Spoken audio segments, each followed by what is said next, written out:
on my weapons. I do like how in the middle, Yark, it just says the barbarian that just dealt 12d8 plus 36d6 plus 42 damage. Yeah. I feel like you're calling me out there. Are they wrong? No. Oh Just my God, rogue. imagine if I got my hands on a belt of giant shrimp, okay? Rogue that just dealt 1d4 plus 19d6. Plus 10. Plus 10. I think Knives' face is the most accurate. There's so much genuine expression. Which one's Knives? 12d6 plus 11d8 plus 8 damage. The fourth one. Okay, yeah. I haven't seen that movie in a while.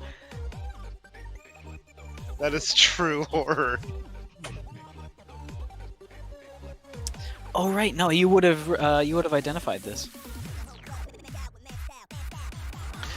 Okay, I'm just gonna let you guys know that for the first time in the whole game, I had to extend my character sheet lengthwise because I just got the ability to cast Mordekainen's Faithful Hound and Mordekainen's Private Sanctum, and I don't like how it had to go down to the next. Yeah, no, I had to like put on the next row. Oh, so another thing I learned when I was looking at people's guides to items. I should have probably gotten the boots of striding and springing early on. I had no idea they actually tripled your jump height, and your jump height is equal to your strength number, not the modifier, the strength score. Yeah, man. Why do you think I got our Ogre's Gauntlets and the Ring of Jumping? Yeah. So, since the boots triple your height, I could jump 24. I could jump 60 feet, and I could jump 40 feet. Hold on, the running jump is 60 feet. The standing jump is 30 feet, and the height is 20 feet, and the standing is 10 feet. I calculated this and have it written down because I did the exact same thing. Wow. Yeah, but the boots triple your jump height. Yeah, that's what I tripled. Up to your movement modifier. That's the caveat. So you need to take a dash action if you want to go further, basically. Hey, Savanara, I need you to change your icon, please. All I know is I'm ready to fight gravity again. I won't win. I am re-dead. Hold on, before we go My up icon there, is Brooklyn, though. Before we go back up there, can you guys purchase some some Featherfall tokens? Oh no! I got even better. I made sure to put my boots on this time. I do not have. That's not the official art for Rosalind right now, so that can't be used. You're a party pooper, you know that.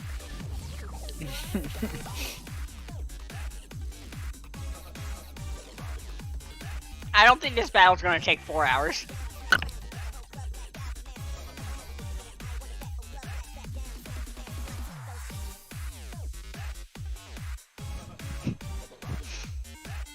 I literally spent 10 minutes reworking all my spells, and apparently I had a lot of stuff prepared that I've never used. You know how long I've had create food and water on? A long time. When did we leave the Mournlands? A while back. That is how long. As soon as I learned it, I put that on because I'm like, oh, well, I won't have this situation again. And then tonight, and then suddenly after the battle, we wind up in the Mournlands. I know. Oh no, I'm gonna make sure as soon as my gator paws are on the ground and we don't have to go in the sky again, I will rework again the next day. But right now, I am a dragon, damn it. Gator claws. I breathe fire. I have boots of flying, which last for 4 hours. Roar! Damn it! If gators were meant to fly, they'd be dragons. And Damn right. And holy crap! And squirrel forbid, I am a dragon. Uh-huh. By all that is fuzzy and nutty, I will not die for falling again.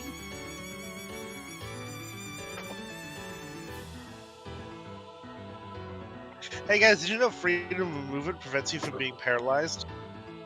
Oh, freedom of movement is amazing. I get that automatically prepared. And you can spend 5 feet of movement to automatically escape from non-magical restraints. And being underwater imposes no penalties on the target's movements or attacks. That's hilarious. I like this spell. You just sprint through water. Exactly. And you just Difficult terrain. swing your hammer at normal speed through the goddamn water. I could become stars. Does that mean you're a shiny now? When I want to be, yeah. What's your shiny color? Please don't say that ugly green or yellow. Oh god, I hope it's not green. There's not a single good green shiny. Scissors. Which makes you upset because I love Dragonite, but his shiny is green. Yeah, it's Dratini and Dragonair are nice pink, and then you got like that gross green color. Vaporeon has a really good shiny. Mm-hmm. I mean, to Speaking be of fair, Vaporeon, Dratini and Dragonair becoming Are supposed to Dragonite be- is just really weird. Yeah, there's a lot of speculation that they're supposed to evolve into Gyarados. Yep. And Magikarp into Dragonair. Also, Magikarp evolving into Dragonair is also supported by Japanese mythology that when a carp is strong enough to leap over a mountain, it becomes a dragon. Mm-hmm. So yeah. What were you saying, Gova? Nothing. Nothing. I've been told I need to acquire one of these. Oh, I can't show the record. The mantle is spell resistant.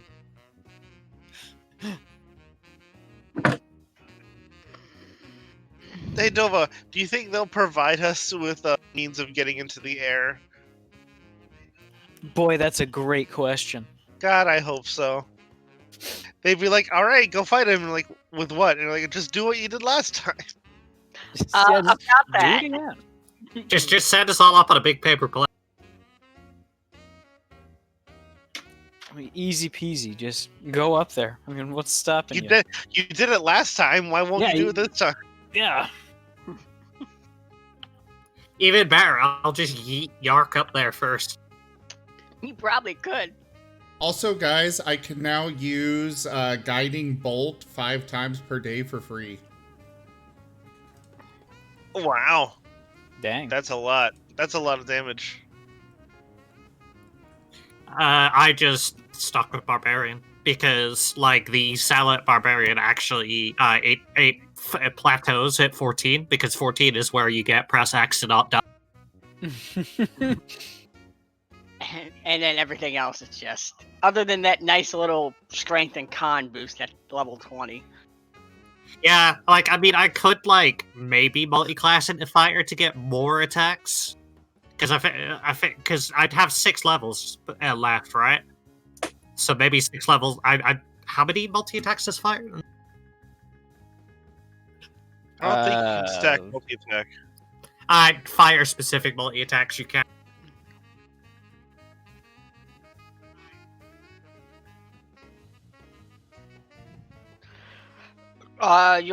You have 1 attack at level 5. But you'll get 2 ability score improvements. Yeah, you cannot stack multi-attack. No, but you Unless get the it's Fighter. action surges, which is the point. Okay. And every action surge is still a multi-attack because it gives you an extra action. Mm-hmm.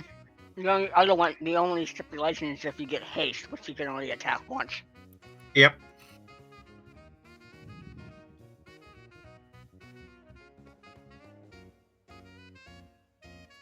All right, Um, hello everybody, and welcome to the stream. I am Raw Zim, and this is Echoes of Eberron Dungeons and Dragons. We will turn it over now to, I don't know, Dusty. You had an interesting death experience. Yes, I did. I was also the last one fighting. He would know the most. No, you were not the last one fighting. Oh, I think I was, you coward. He's got you there. No, he doesn't.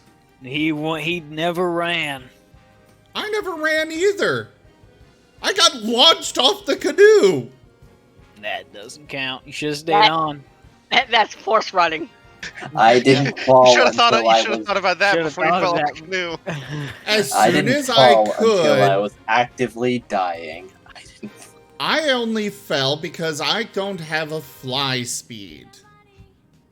Maybe you should And have said even companion then, I did summon the owls again to get back up there.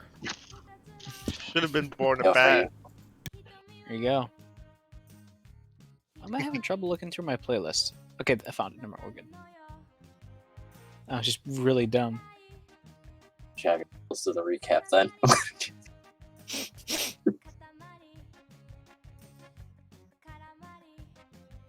That's up to you. You wanna do the Anyway, recap? I almost died for real because I really had to think about it. But in the end, I just yelled at him for being so fucking impatient. Just wait a little longer. Christ, you've been waiting for me for like 10 years! Just a few more days, come on! Anyway, things happened and we woke up in a hospital. And you know what? I think I'm going to be feeling very expressive because if things keep getting worse, I might do some more drastic things. Not to me, but I will leave a mark one way or another. The people in the room next door are being too loud. Cole will have a headache. Well, that's Don't kind worry. of annoying. You can't have a headache if I borrow your head. You can't.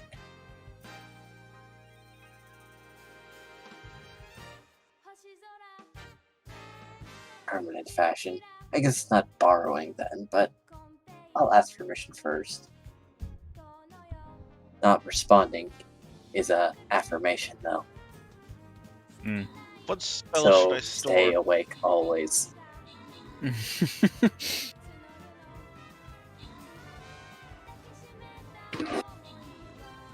Okay, so. I was falling asleep there for a sec. I don't know why. That sounded like it was mean, but it wasn't. I promise. But last session, you guys ended up facing down with, or facing against a very certain two people, which you've had a number of unfortunate misdealings with. A Sigma and Blue.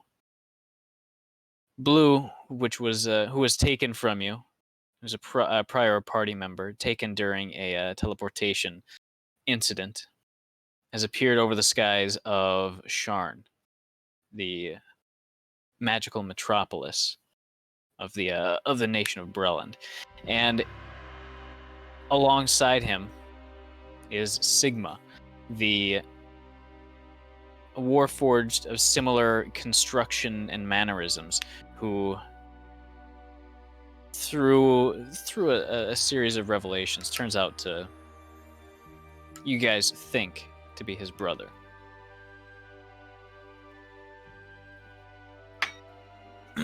At least that's what Sigma shouted out a few times during a few battles.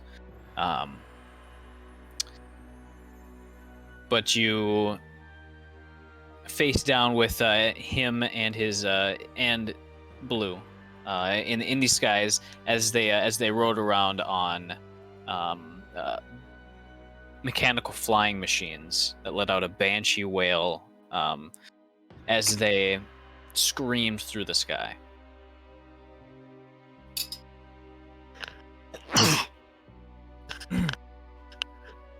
I'm letting it all out right now. Coughs, sneezes, yawns. It's all happening because it's all gonna happen now, so it doesn't happen during the game. Uh-huh. Better out than in. That's my hope at least. Was that a game breaking already? I believe it was. But the battle failed, and all of you, through one way or another, found yourself well past death's door. Some of you having strange visions. All of them of people in the people in your past. Some of which were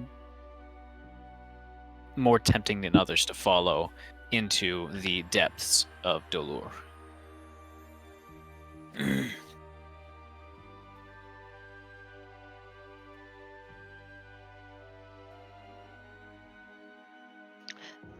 Alright, cool. I'm thinking about the game-breaking influence. Sorry.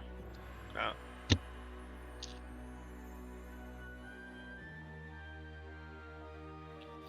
I'm gonna have to keep thinking about it, as I do have some things planned along those lines, so I will be denying it for now. But I think Rosalind, you didn't actually get your bit of spotlight after you. Actually, I don't think you for real died. Because Zerth did his during- best for Rosalind. yeah, during the fall, Zerth did his best to protect you from actually impacting the ground. Damn straight. Left the Yeah. battle instantly. And cast a spell on you, which basically made you much more resilient against death from that height. However, in that stupor, in which you were basically stuck between life and death,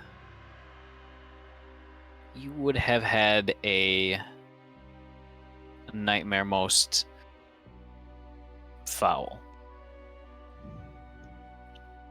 Imagine a deity with their singular believer perishing would go through something. Yeah. As you found yourself You don't believe in, in me, Dust? I as you believe found in yourself you. in a I just don't get anything floating for it. Shh. The universe is weak. dweebs. Yeah. As you found yourself waking up at home, not at the villa, but it's an old. It's a poor dwelling. It's a very you recognize it almost instantly. For a brief time, it was an inn that you stayed in a very far off place.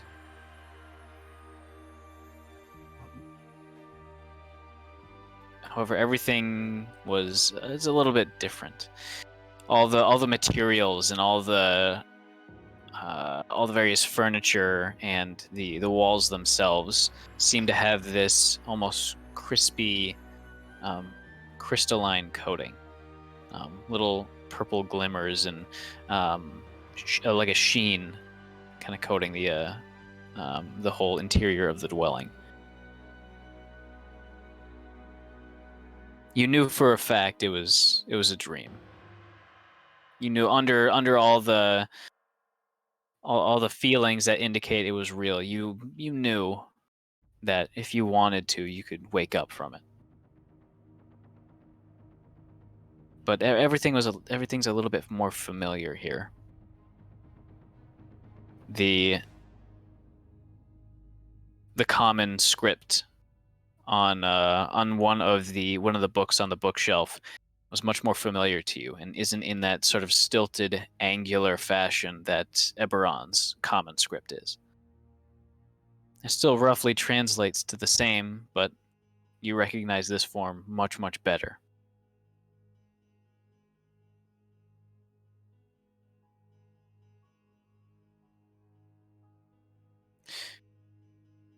Just as you're starting to settle down and maybe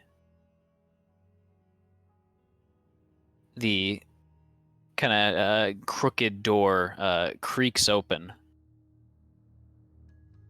and there's a bit of mist just outside the door frame.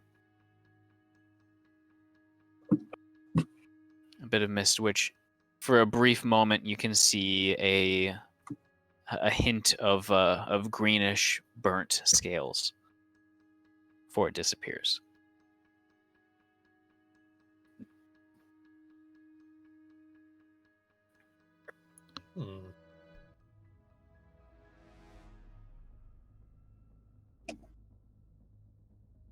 But as you kind of look down to examine yourself, as you look down to examine yourself, you'd find you would not be wielding any of your very familiar weapons, but it's the warhammer that you hold in your hand is one that you know the balance very, very well, but you haven't seen it ever since you appeared in Eberron. In fact, that's what your gear appears to be, as you remember it from that almost dreamlike coma before you were broken out of the crystal.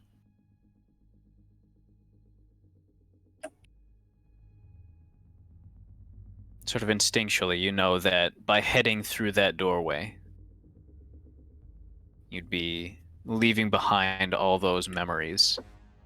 That last chance of going back to your true home forever. I'm gonna... Yeah, but there's something behind that door. I mean, not to be what's the term? Pedantic? No, not pedantic. Like I one track mind, but like Rosalind's gonna chase after the bear. All right. As you pass through the mist, that familiarity disappears, replaced by a different, much more familiar object. That being the kind of rough, scaly texture of Zerth's skin as you awaken, sort of laying on his back as he floats limply and unconscious in a pool of kind of glimmering, golden glowing waters. As you would find yourself awakening in the what would I name it? What did I name it? The Thing.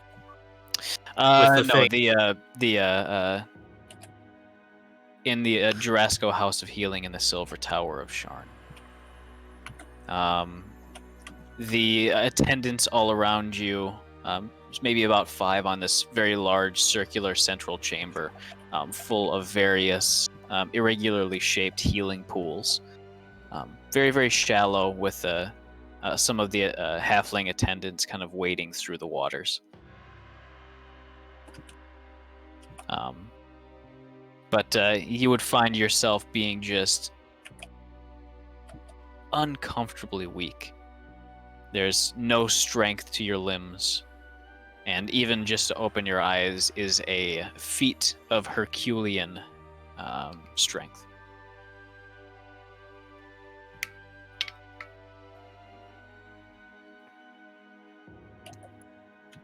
I think that's the term for that. Herculean might or strength. Herculean, okay. Or task. Mm-hmm. Just couldn't remember if that was the way that Herculean was announced, and now I can't stop saying it. Pronounced. And also, I thought it was Herculean. What Those mountain hit me? He's Hercules, not The Hercules. ground. Right, Rosalind just tries to say, what mountain hit me, and did I win? I would say yes. I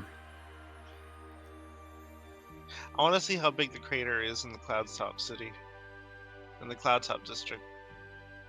I'm curious myself. So, we'll actually pick up there. As last session, we ended off at the moment that a particularly not bedraggled but haggard-looking higher up from the Sharn Watch stomped in. Two guards at her side, both of them just gigantic and armed to the teeth. But the woman herself has a brilliant sort of golden hair, and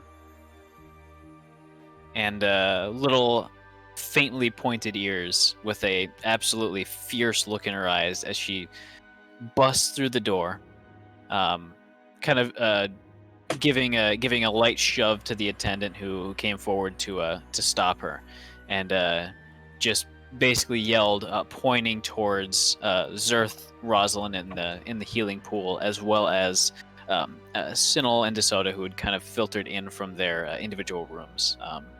And Yark and Dusty were kind of just poking their head out from the room, from their own room, just to see what the commotion was. As she just yells out,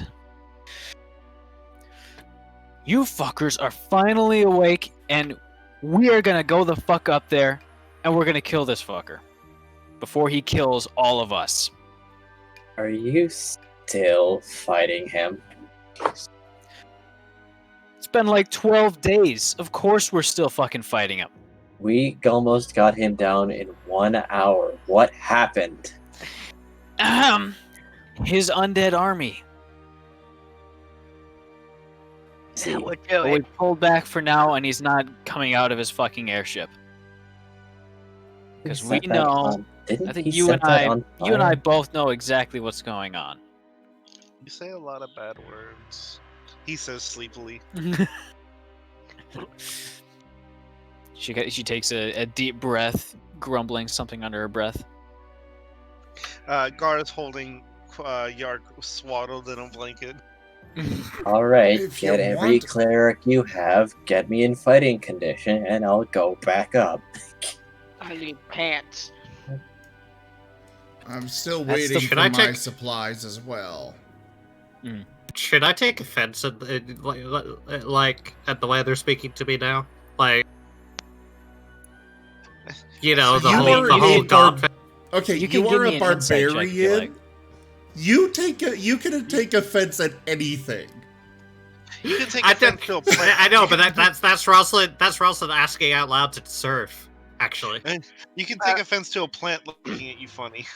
I mean, Zerth just sleepily goes, "They did insult a deity. I say schmoot them. Or smite them? Schmit them? Schmoot them.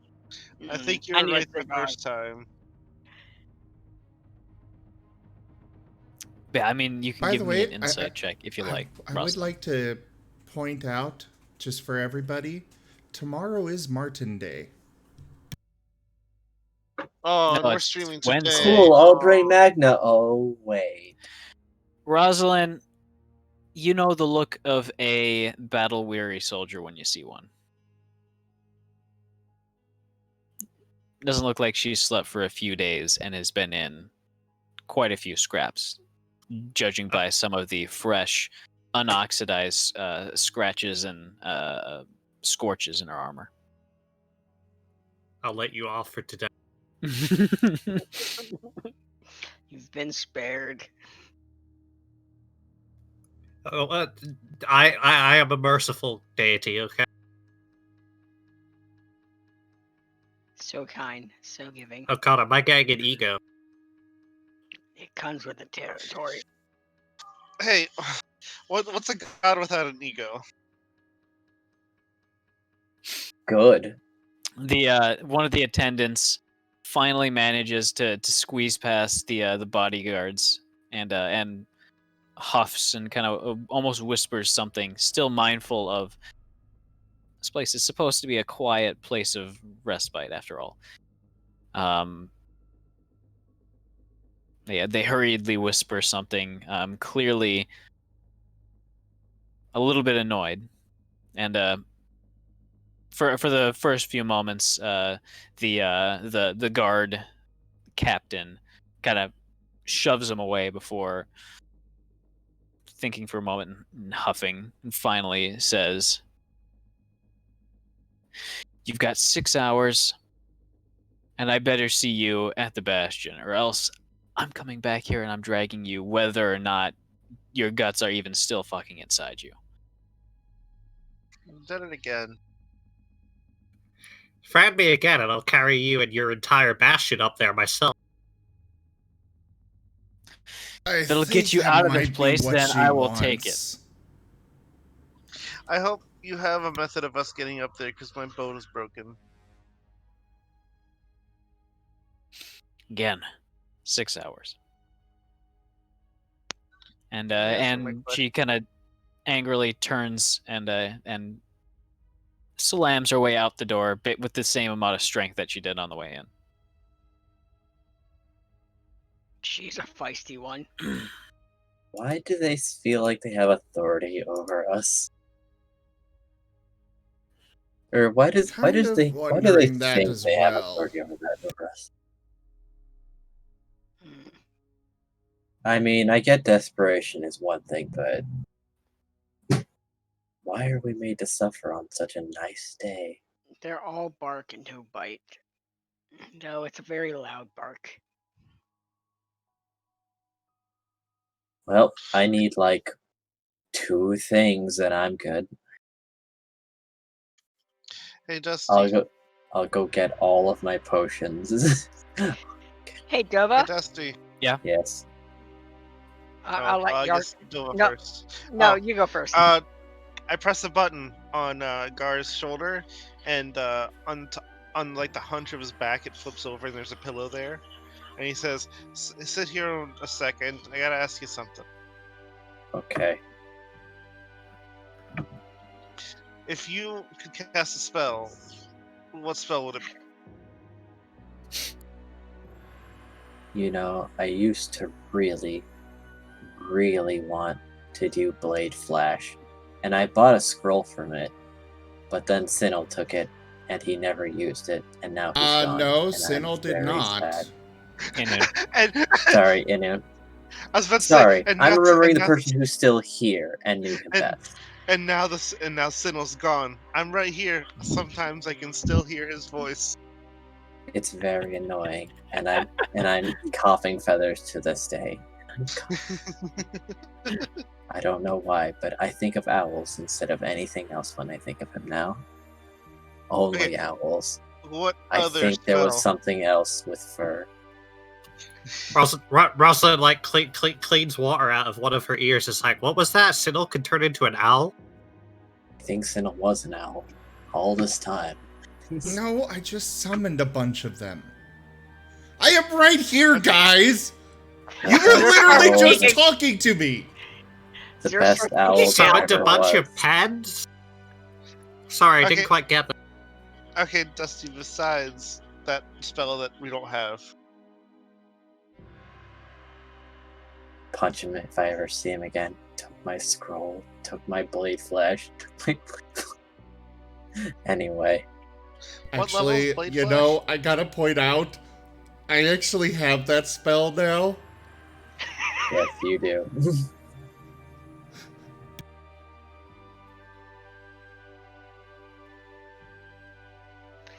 Dusty is still the one that bought that spell, and he never got to see it, and now he's gone.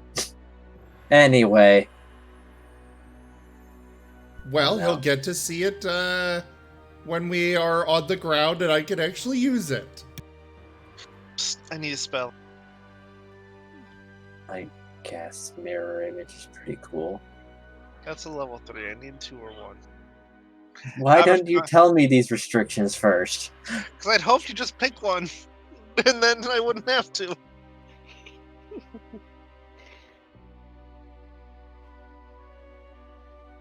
Also, it needs to be a spell I can cast. You're Of all the useless to me. Of all the people here, they can either already cast or not concentrate on anything. For the most part. And so if I'm gonna give someone a spell stored item, it needs gotta be you. I guess, but I didn't really have a lot of room to repair because I don't know, what can you cast? What are we working with here? Because A you lot of keep stuff. because you've said no Yeah. twice now. I know. I'm moving the Because- goalpost. All right. Cure wounds, detect magic, disguise self, expeditious retreat, false life, grease, heroism, identify, jump, long strider, sanctuary, shield of faith, thunder, aid, alter self, arcane lock, blur, branding smite, continual flame, dark vision, enhance ability, and large reduce heat, metal, invisibility. Tell me about that branding strike. Branding smite. Branding smite. Tell me about that one. Bonus action. Next time you hit a creature with a weapon attack before the spell ends, the creature gleams with astral radiance as you strike. The attack deals an extra 2d6 radiant damage to the target, which becomes visible if it's invisible, and the target sheds dim light in a foot radius that can't become invisible until the spell ends. There's just a space after the A, and it says dash foot radius. Oh. Is there anything that'll mark them long term? Branding smite is really the only thing that marks them for anything. Damn. Invisibility, restoration, levitate, magic mouth, magic weapon, protection from poison. Rope trick, scorching ray, see invisibility, shatter, spider climb, warning bomb. That's all my first and second level spells. Shatter. Shatter's always useful. And I guess, but Yeah, at that point you can just run up and punch them. yeah. Also, I'm immune to poison. I can fly, so spider climb is so good. I have blind sight, so what's the point? The invisibility, yeah.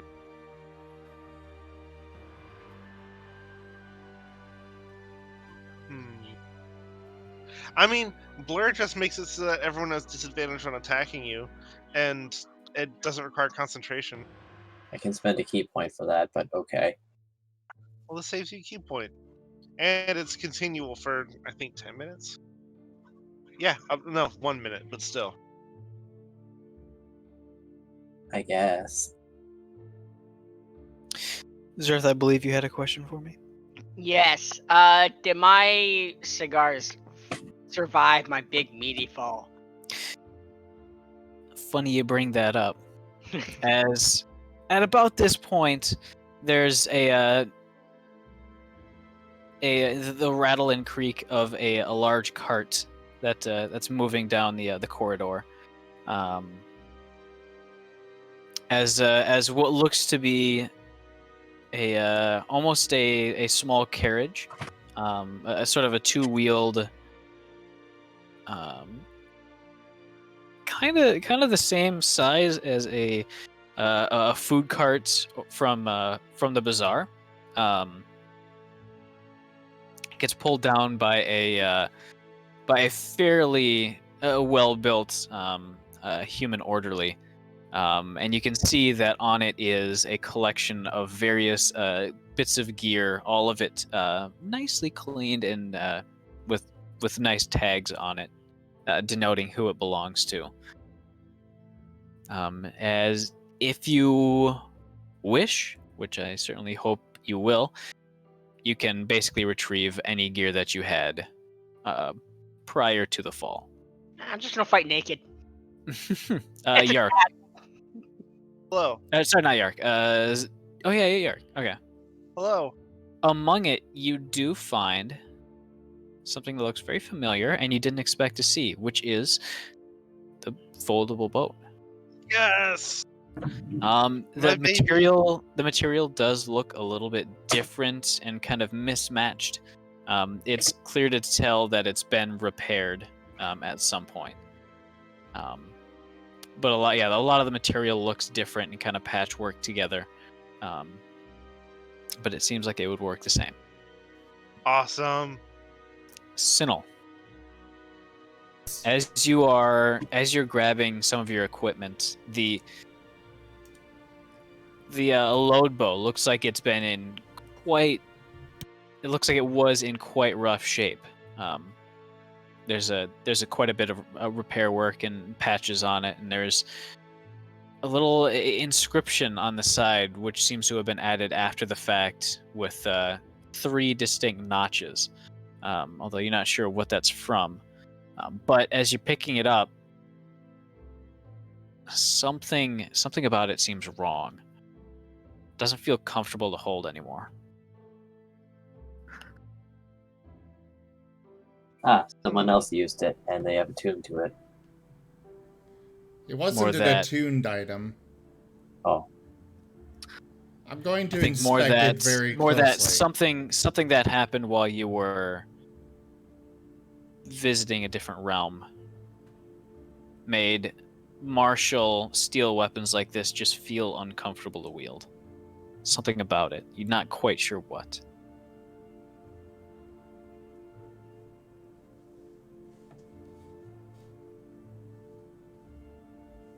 I think since you're technically multi-class, I don't think it would be impossible to wield it. Oh, you multi-class I need into to- druid? I Check believe wording. the metal restriction only applies to armor and shields now in 5th edition. I think I remember Uh, seeing that. Oh, Yeah, that's it's I'll check only that real metal quick. armor and metal shields. Okay. Yes. It wouldn't cause any actual mechanical debuff, but it just I don't know, it Feels different. the metal feels too cold to the touch. You know, one thing I've got to point out real quick that I never understood from prior editions of D&D, where it was nothing made of metal they could use, and yet they can use scimitars, which are Oh, yeah, metal. Yeah, under weapon proficiencies, daggers, javelins, mace, scimitars, sickles.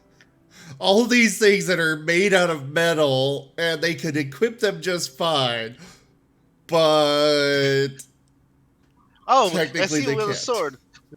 Maybe Would you like to the use- sword was made of a leaf, maybe. Would you like a shield with that? Oh no, thank you. Shing! I don't use metal. Another thing that I've never understood is that in 5e they give druids access to medium armor, but they can't use any that's made of metal, and so You just have like hide armor. hide is light armor. There is no metal, or there is no medium armor that a druid can actually use by the raw. And they don't even, and like in prior editions, they gave ironwood as an option for equipping heavier armor, but then they took it away in this edition. So it's like, really? You give us a proficiency, we can't use any of it? They also added new, Hide isn't- is medium armor. new armors and stuff Yeah. that druids could wear. Hide is Did they? medium. Not in 5th edition, but Yeah, there's in a- Oh. Pathfinder. There is a You medium could leather wear armor. Dragon skin, which There's you a get- medium leather armor? Yeah. Yeah, hide. Hide is medium. I think there's dragon skin. Studded leather is the best Wear light. heavy armor. Either way, Oh, I guess Zerth? hide is medium, Yes. which is you garbage. would be able to find your case of cigars just the way you remember leaving it. Oh, thank fuzzy God. Everything looks a little bit. Hold on, It sir. looks a little bit flatter than you remember. But the cigars have a slightly oblong profile, Better to fit in the gator jaw. or the fact that they hit the ground so hard that they flattened out a little bit. Gator on Better top. to fit in the gator jaw. Fits right between the teeth perfectly. Zerth, I actually picked these up, and Sinel's digging through his backpack, trying and hoping that it's still in there. Here. And he hands over the box that he had gotten of cigars. All is forgiven. The guy said they were really high quality, so, you know. He does that cigar sniff test. Ooh. Ooh, that's good. Yes, always forgiven. He's gonna light one of those up in a medical room. Probably oxygen around. Dusty, Yes. I was looking through my metaphorical spell book. What about Shield of Faith? It just gives you +2 to AC. I mean, I guess that's handy. Is that one of those Yeah. concentration spells? Yeah, it's concentration, but like, probably most of us other casters are most likely to be concentrating on other things. Okay. Now, what part of your equipment would you like this to be on? I don't use a lot anymore. Ever since Hmm.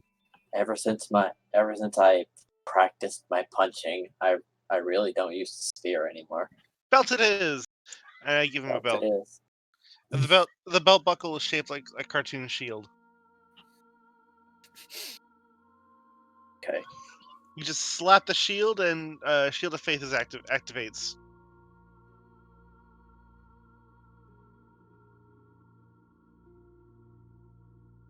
Okay then. It's fancy stuff, eh? Very fancy. High quality. I need to start using this if I'm gonna have it. Plus, Shield of Faith is a bonus action. Hey. Neat. Like most of my additional monk actions.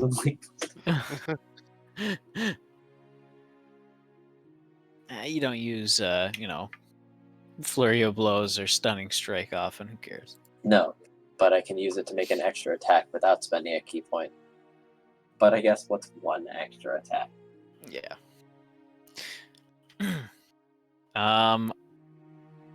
As you guys are getting re-geared up, and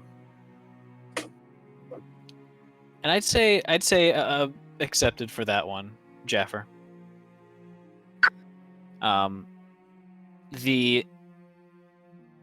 What looks to be the head matron of the House of Healing, a kindly looking old woman, bald, of course, with this large swirling greater mark of Jurasco, just all around her head. Will make her way up, holding a fine-looking wooden box in front of her, as she kind of comes up to you all as you're re-gearing up and just says, "In these extraordinary circumstances, I find it fitting that this is probably a good use for this."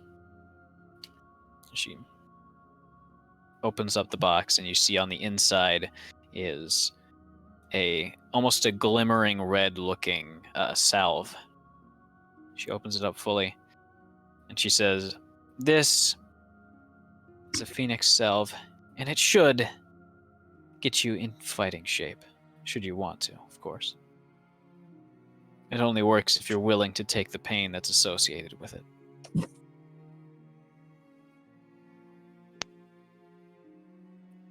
I volunteer. Wait, what are we volunteering for? Apparently intense pain to get us back into fighting shape. I was Yeah, I'll give it a impaled shot. 3 times and fell to the ground from above the city limits. I think I'll be fine. Through a strange series of coincidences, it seems that you're the people who will bring this city back to life. And prevent the destruction of pretty much everything, I think. She reaches in and dabs a little bit on 2 fingers. Looks over to Rosalind, gray eyes kind of gazing into yours for a moment, and rubs a very small amount right on your upper lip beneath the nostrils, and you can instantly feel a kind of tingling, sort of spicy sensation as you start to breathe it in. It starts to course through your lungs as you feel a nice warmth. It's tingling, it's burning a little bit, but honestly, it's not that bad. And I have to deal with burning sensations every day between my back. And she goes around, and by the end, there's just this little dreg left in the bottom. As she finishes up with the soda, getting a little spot right beneath his nose. DeSoda instantly just licks some of it off as she kind of sighs and says, "Well, good luck with that." I wish you the best, DeSoda. This is not the worst of it, is it? No, it's honestly not that bad. It feels feels a distinct, pretty intense acidic warmth in your lungs as it starts to do its magic. You're starting to feel much more alive. You're feeling more energetic. The pain is starting to seep away, and the weariness is starting to seep away. You're able to stand up straight. She closes the lid on the box, and says, "You're free to stay as long as you wish, though you may have some other business to tend to." She gives a warm smile. And Your don't dragon worry mark about. is- Sorry? I said your dragon mark is so cool. Well, thank you, dearie. I can't wait to get mine. Oh, I'm so excited. Well, if that's the case, I'm sure we'll be seeing each other again. One of the other floors, actually, is the one where we get patients who have had dragon marks grafted on. Do you have an empty room? An empty room? It doesn't have to have anything inside it. Just a vacant room. Well, you're free to stay in whichever rooms you like. No, As long one as is currently vacant. I want to try something. Well, I think your friend Sinnel, his room is currently unoccupied. Ooh. The one that you were in still had some people in some of the bedding sections. So it would not be truly private. Rosalind, go ahead and give me a Constitution saving throw. Cool. I was hovering on a 4 there. 14. Rosalind, the spicy sort of warmth that you feel spreading through your chest ramps the fuck up. And before long, you guys would see Rosalind kind of lean against the wall next to her and just kind of breathe for a moment before literally like clenching up, taking pieces of the wood off the wall with her clawed hands as she drops down to the ground, writhing and making whatever noises you wish in pure abject agony. I rush over to get to her. All right. Zerth, you probably would have been next to her in line, so go ahead and give me a Constitution saving throw as well. I would love to. Con save? Yep. Save. That's a mighty Oh. 8 right there. So, you guys watch as one after the other, Rosalind and Zerth are just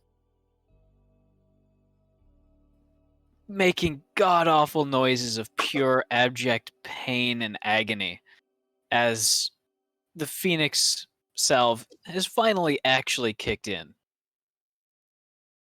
You can see their skin literally smoking as a dullish red energy emanates out from their core.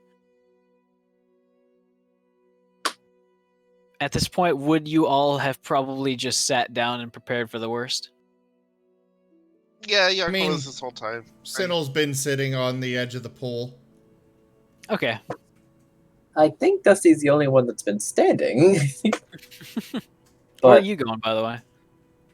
he was going back to Zinnel's room, Okay. towards the Um, empty room. Yeah, you would probably find it empty at this point. And it's about the moment that you close the door that the pain finally kicks in. Oh no, he's gonna go in front of the room and close the door. But I think this will happen. I think whatever this is will happen first before he Yeah. does this thing. What follows next for you all is about 20 minutes of some of the most unpleasant healing that you have ever experienced. Some of you handle the pain better than others, but you guys are pretty much incapacitated while this thing is affecting you. During which time, none of the attendants try to grab you and move you. The only thing that happens is one of them kind of leans down for a brief moment, sort of just to sort of look and make sure that you weren't actually on fire before kind of standing up and standing off to the side and just kind of watching and observing.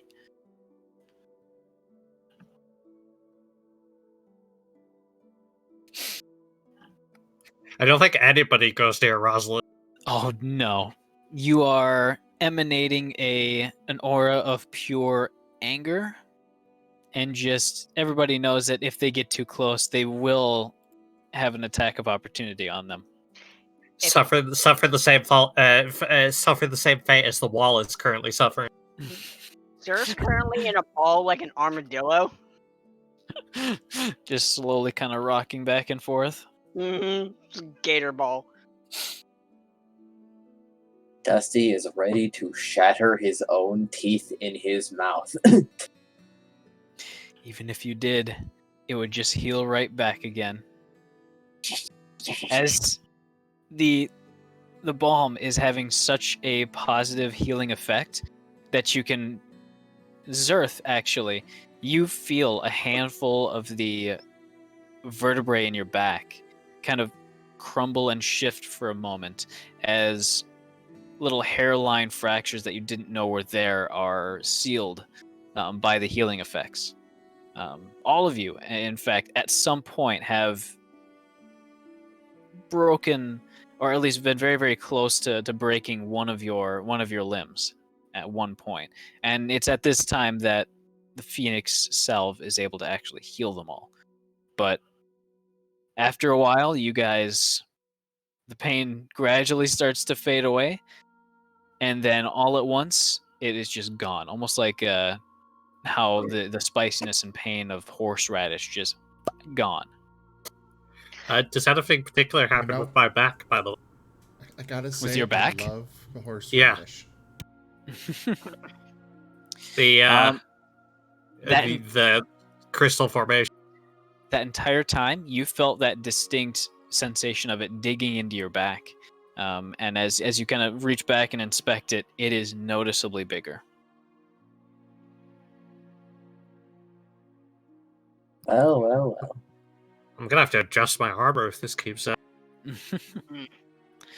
But you guys are now officially back at full HP. Woot! And you guys are not at 1 HP anymore. So I guess that counts as a full rest then. That it does. Is the Unidentified creature on the track. is the arrow wound on Zerf's ass gone from several days ago? Oh, that's Sinnel on the tracker. That's the old Sinnel. I should probably get rid of that. Delete him forever. The Gone. owls. Oh, I gotta get rid of the owls too. Sorry, what were you saying, Rosalind? I was asking if the old arrow wound on Sir's ass is gone now, the one he received before this event kicked off. It would have been gone as well. Yes. Good. All right. I guess we got no reason to be mad at Sinnoh anymore. Yeah. Takes a long drag on the fine cigars. They are very nice. All is forgiven. All is forgiven. For a moment, though, you get like a little aftertaste of the pure fire of that phoenix salve, and you just instinctually your heart rate goes up, non-existent heart rate, but whatever. Yeah. As you instantly just expect it to hit on again, but it doesn't. That was the most beautifully painful thing I've been through. Oh dear God. All the tar from Zerth's lungs is gone. He can breathe deeper. You didn't Yeah, even know. You actually feel a little bit healthier after that. Like Now like the scene in Constantine where yes. Lucifer stops him from going to heaven by just digging the tar out of his lung. And then he starts smoking again. Yep. Exactly. It's a net. Nothing happens net-wise. You get healthier, and then you make yourself unhealthy again. No change. Makes Hey, one man, wonder what it's don't- like to smoke a Phoenix however. It's got to be a Hey, man. wild ride. Hey man, the only reason people lose weight is so they can eat more. And not feel bad about it. Change my mind. I think you're right. Shit. Unfortunately, you're right. You're technically correct. The best kind of correct.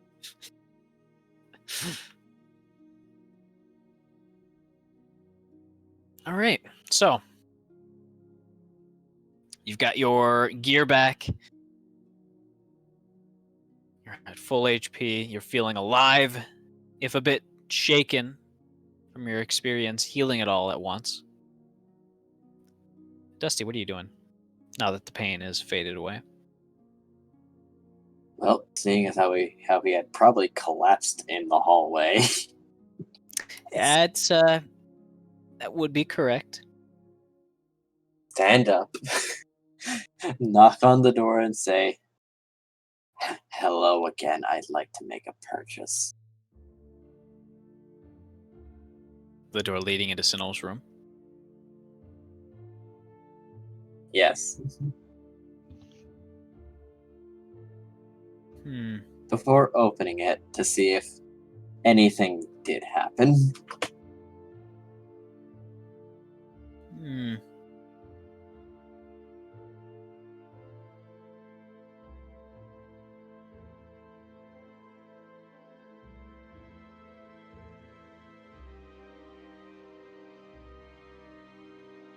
Got to roll something real quick. Dusty does, at the moment, have a hefty sum.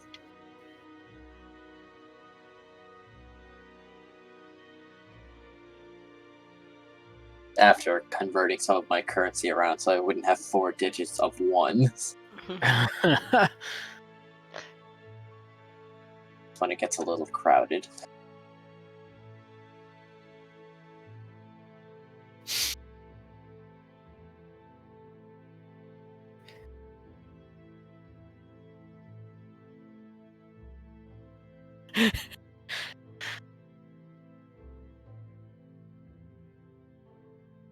You know, the What, did I get him on the chatterings toilet of or something? So, inside the previously vacant room, the interior is filled with what looks to be a small shop.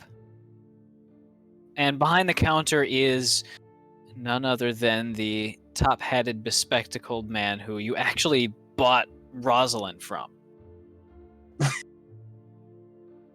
Hey, do we have to keep The bringing inside of that the up? shop doesn't look like a general store. It's got a lot of pictures of homes and houses on it, nice idyllic landscapes and little model houses. As Greaves behind the counter just looks over to you and beckons you over, just saying, "Come, sit. I have a heck of a proposal for you. Since I can smell that you've got quite a bit of money burning a hole in that pocket, eh?" Desires, but go on. Well, have you ever been interested in owning a vacation home without all the hassles of deeds and ownership and maintenance on the property? We have a demi-plane, but continue. Well, by paying a monthly investment, you'll be able to get on a roster of people who share the same home and visit it at different points during the year. Call it a timed share. Are you interested? Have I piqued your interest yet? I was dying in the hallway less than 1 minute ago, and 10 days ago I was skewered 3 times and splattered against the ground. Well, it sounds like you Ask need a me again. vacation and a spa day. Okay. Now, I've got this location here, which I think you will love. It's in a village made of trees. And they have this absolutely wondrous sap spa, where they use the sap from the giant trees that they're in to basically act as though it's a mask to basically tear out all of the various dirt and grime that you've built up in your face. Not to say your face is dirty, but I think all of us could use a little in-depth cleaning, grime and dirt, don't you say?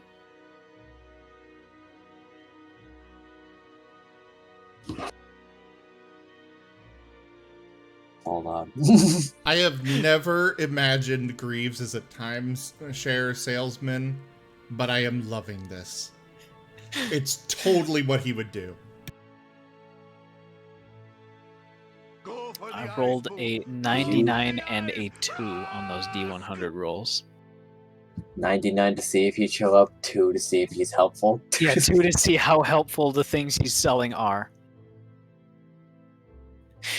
You have a fairly good idea of what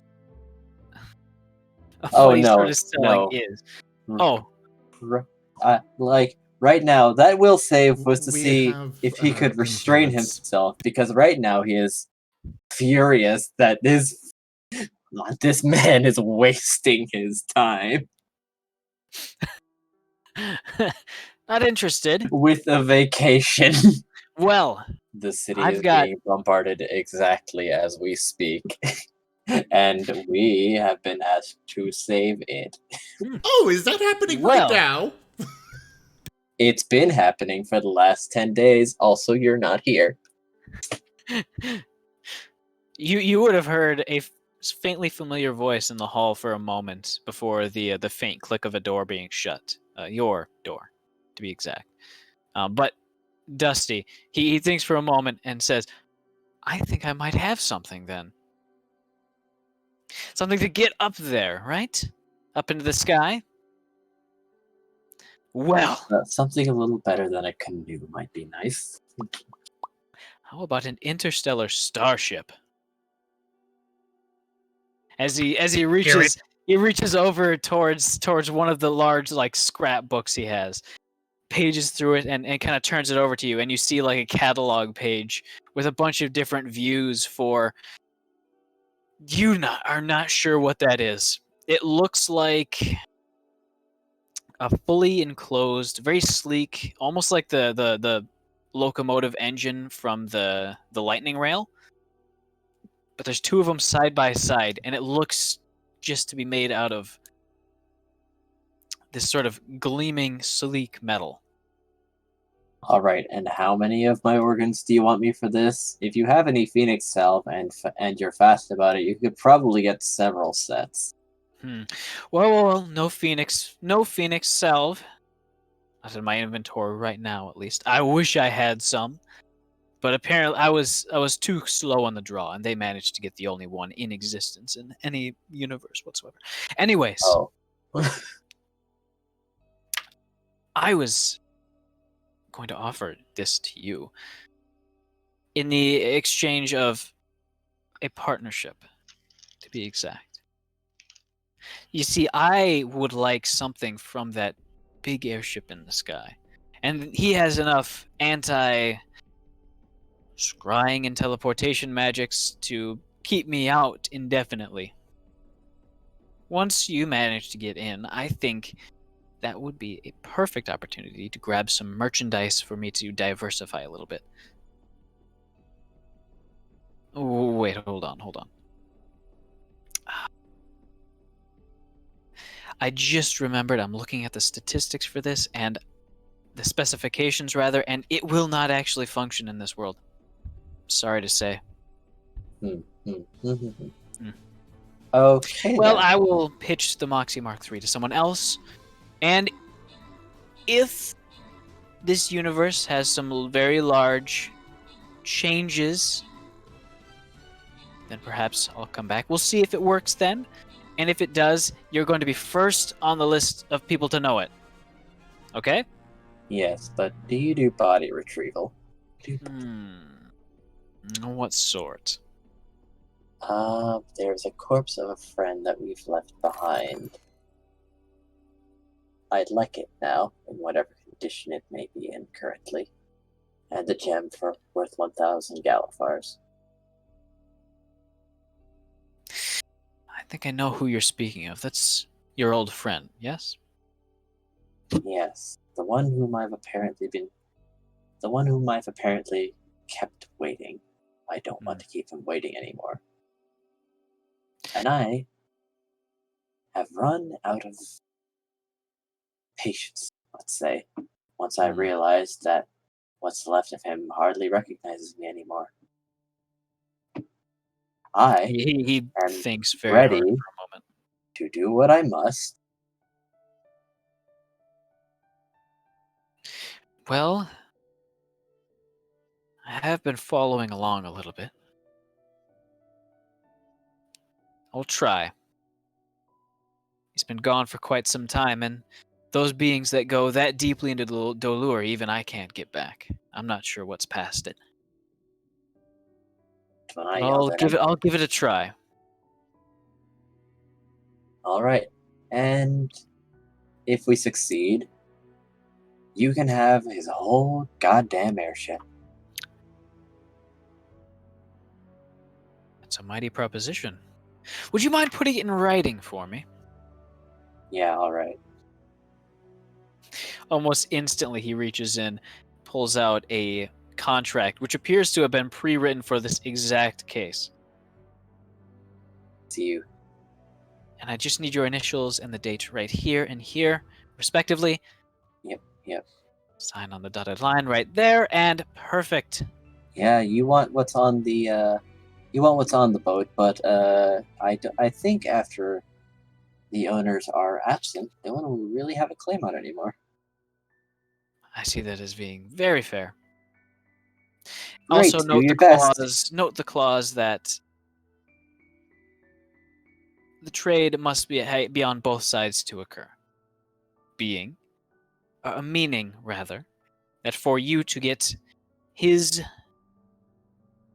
body and the gem, I must receive the airship, and also the vice versa is true. For me to receive the airship, I must provide the body and the gem. Great.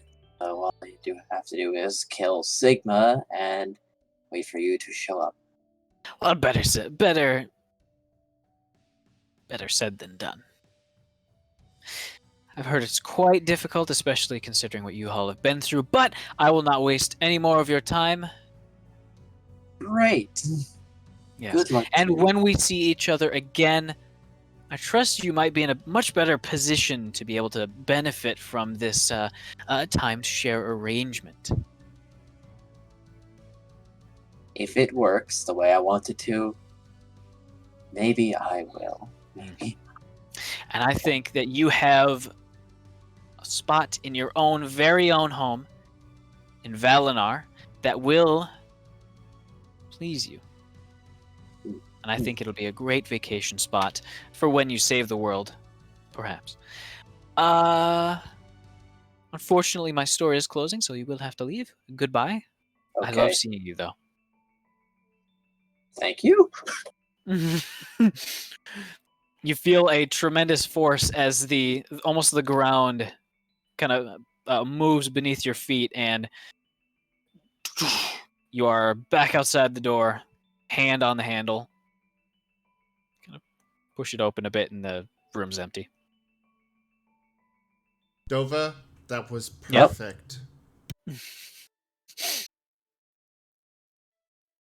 You know, I was really excited to just waste all of Dusty's money on a timeshare scheme. Oh no, he was ready to kill him if he did not have anything helpful. How are He you was going ready to to kill die. Greaves? I don't know. That's a great question. He doesn't know Greaves. He doesn't know shit. He's If we don't believe in him, he can't exist. It's got you there. Except Greaves is not a god. I don't know what Greaves is. He's a max level shopkeeper. He is a simple gnomish merchant. Oh no, Dova, you He's should an not have said exalted that. shopkeeper. I just remembered the legal eagle who became a maximum level lawyer after he was hit by a golden arrow and literally screamed someone out of their house. God damn. Why did I do that? But it was fun as hell.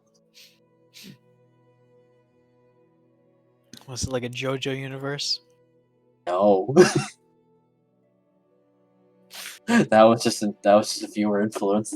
Oh. Okay, so you guys are feeling much better and incredibly alive, as evident by the immense evidence of being alive, which is Pain. just a lot of pain. You're definitely alive. You're at full health. You've got all your spell slots, and some of you are feeling still quite shaken by your experience being dead. So much so that it's almost shifted the way that you think. What do you guys do? Except me, because I die like every other week. Yeah, it's fine. It's just another Tuesday for me. Yeah, you know St. Peter by first name basis. What's up, Bo? Nothing much. How's the fam? Oh, I'm getting revived again. Nice seeing you again. Tell Bye. Martha I said hi. I got They actually disbarred me from heaven because I ripped the pearly gates wide open when I came back out. You keep busting through the gates. Oh, is this for here to go? Oh, it's to go. Just keep prank calling them. Zeus just gonna stand up, crack his neck, and say, I guess we just get this shindig rolling.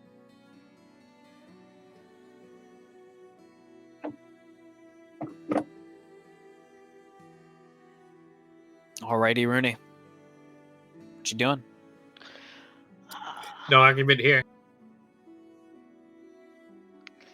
I guess we're gonna go out and join the Warriors and go for round 2.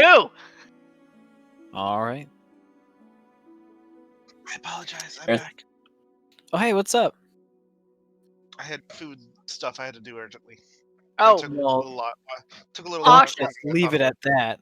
I need to know. I need details.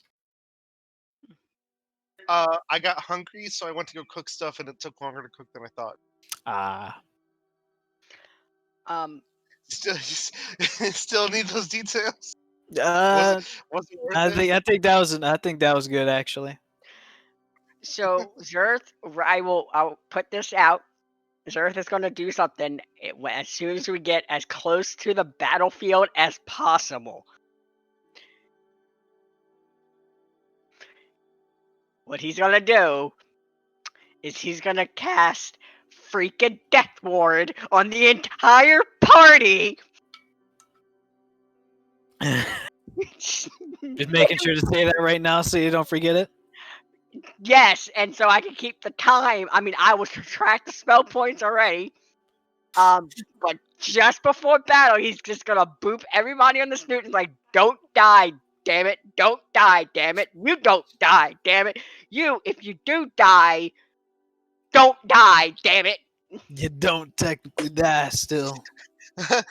Little did we know that was the verbal component for the spell. Mhm. And I will start doing math on that because son of a So as you actually head out in the streets, it is uncomfortably quiet for the city this big. Currently, you are in one of the sort of upper wards in that little island between all the sort of outer ring of the city. I'm bad at names, so I gotta hold on. I'm shuffling my actual legit papers. The Central Plateau.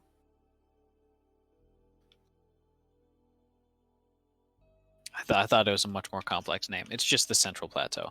But you are currently in the Upper Central District. And it is uncomfortably quiet. A little kind of drizzly wind passes through. As you look up into the clouded sky. And every so often you can see a little bit of kind of alabaster white wing from the airship above. Just hanging there in the sky, menacingly. You don't see any fighters in the air. You don't see any direct attacks. And in fact, every so often you see something very small and kind of thin just bolt through the sky and all of a sudden just slam into something midair just before it hits the airship. The shattered bolt then kind of turning into just a cloud of splinters and steel as it kind of drifts to the ground out of sight. That bad boy is still up there. And the only direct attacks seem to be little probing launches of a rather large ballista at some area towards the south of you. God, this watch sucks. You know, with as much firepower as he has up there, I'm surprised he hasn't done more in 12 days. 10. I mean, that's as far as you can tell right here. When Zerk was told it was 12 days and the ship was still out there, he was expecting most of the town being on fire and bodies on pikes and shit like that. I mean, there is a fair bit of war damage. Walking through some of the streets, you can see every so often a small kind of pockmarked scorch on the ground. You can see in the gutter there's a discarded bits of bloody rags and a broken rusty sword. There's no bodies or anything like that. It seems that everything's fairly well cordoned off, especially when it comes up to this upper district. But you'd be able to see as from high up above that airship kind of disgorges a handful of these much larger flying machines that make their way down. You'd recognize the shape as the almost like the canoe-like drop ships that the ship used to ferry around some of its undead or its complement of undead troops. What is okay? You said it's 12 days later. What is the time frame between the spooky robot message I got with doom and gloom and now? Well, the message that you got said that the machine would have been activated 2 weeks from then. About. I'm going to bring up the calendar right now, and I'm going to give it a nice little board. Going by 2 weeks from that date would leave that would indicate a date about 3 days from now. Gotcha.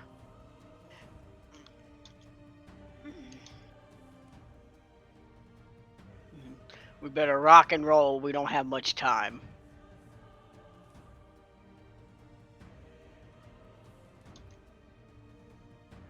If you click on that, what happens? Total world death, according to Cody. Okay, that would be it. Perfect. Who's Cody? He just marked. He marks like on the counter with a little frowny face.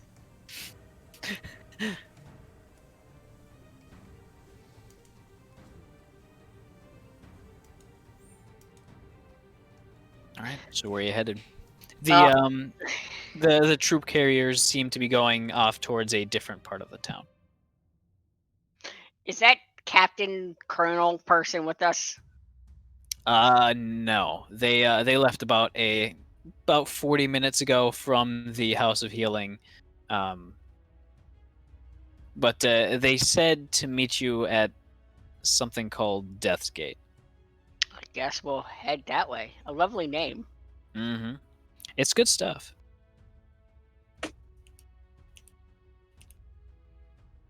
All right. But heading there. What about the rest of you? You guys doing anything special? Yes, actually. What are you doing? So, I'm just gonna use my chef feat. In the past hour or so, it said I can make after an hour you can make treats equal to your proficiency modifier. Okay.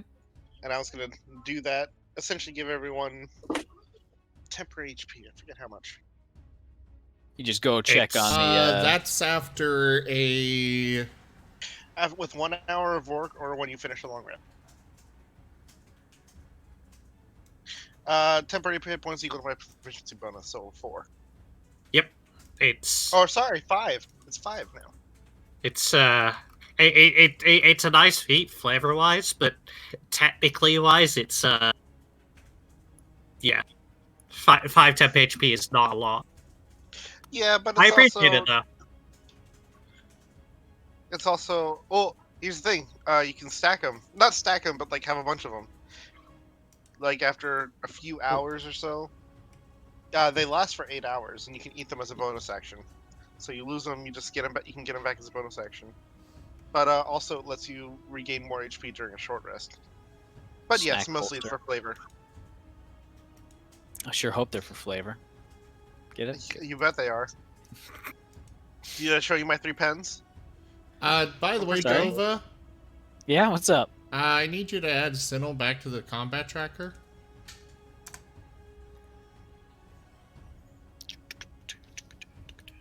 You're not even on the party sheet. That probably explains some things.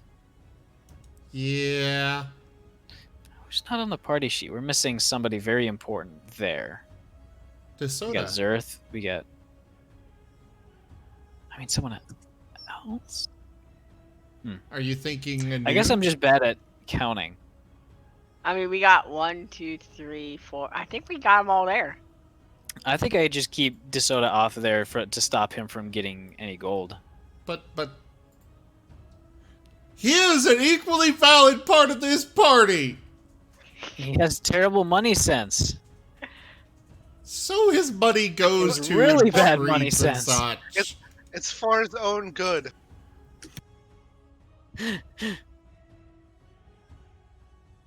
He's terrible financial skills. He invested in GameStop real too late in the game, dude. It's horrible financial decisions. Buy high, sell low. You really should have taught him better. Mathematics and economics isn't his strong suit, but surprisingly, he's really good at history and science.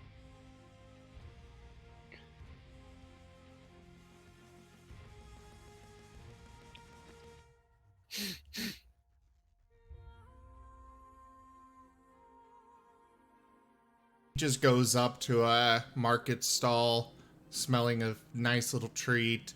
The guy's like, "That'll be 1 silver."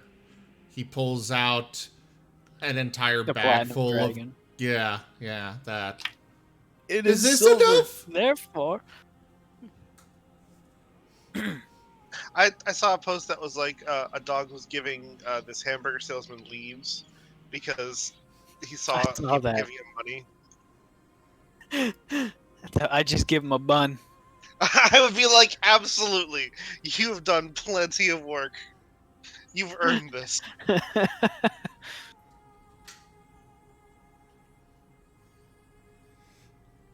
Well, since we've got some time, can I go How much try time? and... 3 days. I mean, we've got enough time that I might be able to find myself some, like dragon scale armor or something. Okay. No. Let's keep the main quest on pause and do a bunch of side quests. You'll be back. And Yeah. shopping. It's only 6. It's only 3 days. The best time to do side quests is during the end of the world. Very true. Yeah, it waits for us. Dusty won't. He refuses. And either way, after getting hit that many times by freaking bolts from that ship and other things, I'm kind of realizing I need new armor. I don't even have magical better. armor. I have standard studded leather armor. That's it. There. Hey, Dove. Yeah, what's up? So you think if I get enough peasants to pass me my All right, meat I know hammer- where this is going, and it's not going there. I'm only going to suggest that I railgun the airship.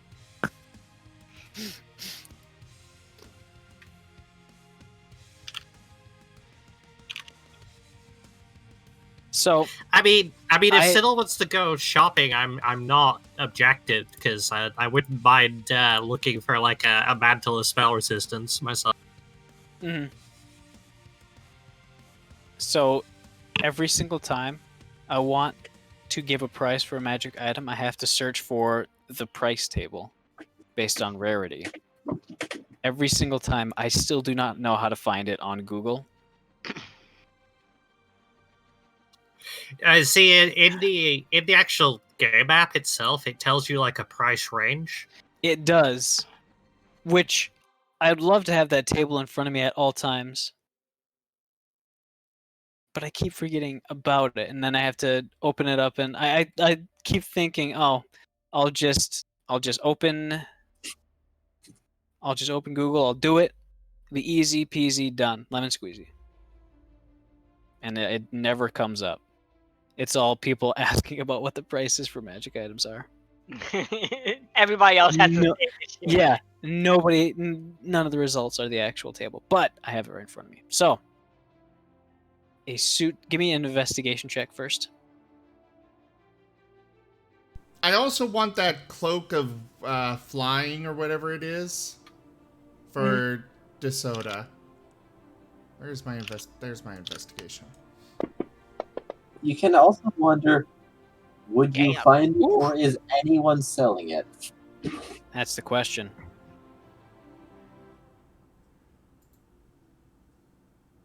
Okay, so you would manage to find both of those things at a very, very high up in the Central Plateau, a heavily guarded magic shop, carrying various bits of magical protection for high risk and high wealth adventurers, especially dungeoneers and dungeon delvers, stuff like that. You would find a mostly complete suit of dragon scale armor at a eye-watering listing price of 30,000 Galifars. The cloak of flying, however, is much more affordable at a mere 3,500 Galifars. In fact, quite a few of the items in this place have custom-made, engraved price tags that are put in the put on the glass display case where they're kept in. Little bits of magic swirling around the sides of the glass that are clearly there to reinforce the glass against any attempts to break it. But in the fine print of all the various price tags, especially for armor and clothing, it says that resizing to fit is a service that is included Well, that's in all. the listed price, rather. That's all well and good. I got 33 platinum dragons. Ooh. How much is it? That would be 3,300 Galifars. I need 3,500 for the Cloak of Flying for DeSoda. The Dragon Scale Armor, yeah, I'm never gonna get that, so I'm not gonna bother. I can- Persuasion check. Can I have DeSoda help me? He's kind of, I'm gonna explain. I need this for him. He's going up there with me, and he's giving the puppy dog eyes, just looking so pathetic and stuff. We've already, we're trying to save the city here. With advantage. Yeah, go ahead and give me a persuasion check with advantage. Yes! Booyah! The puppy dog eyes work! He'll loan it to you, but he wants it back. He's like,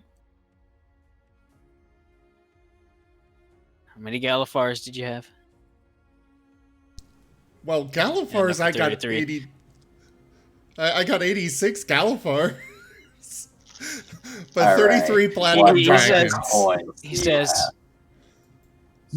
just however many platinum pieces you have, you can have the cloak. Thank you very much. I gotta go hunt a whole bunch of people And now. Go for the ice, boo. Go he looks over at the suit of dragon scale armor.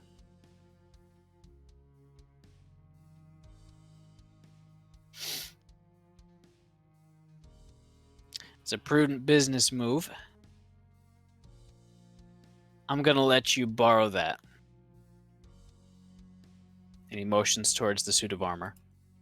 Oh, that is very much appreciated. Thank you.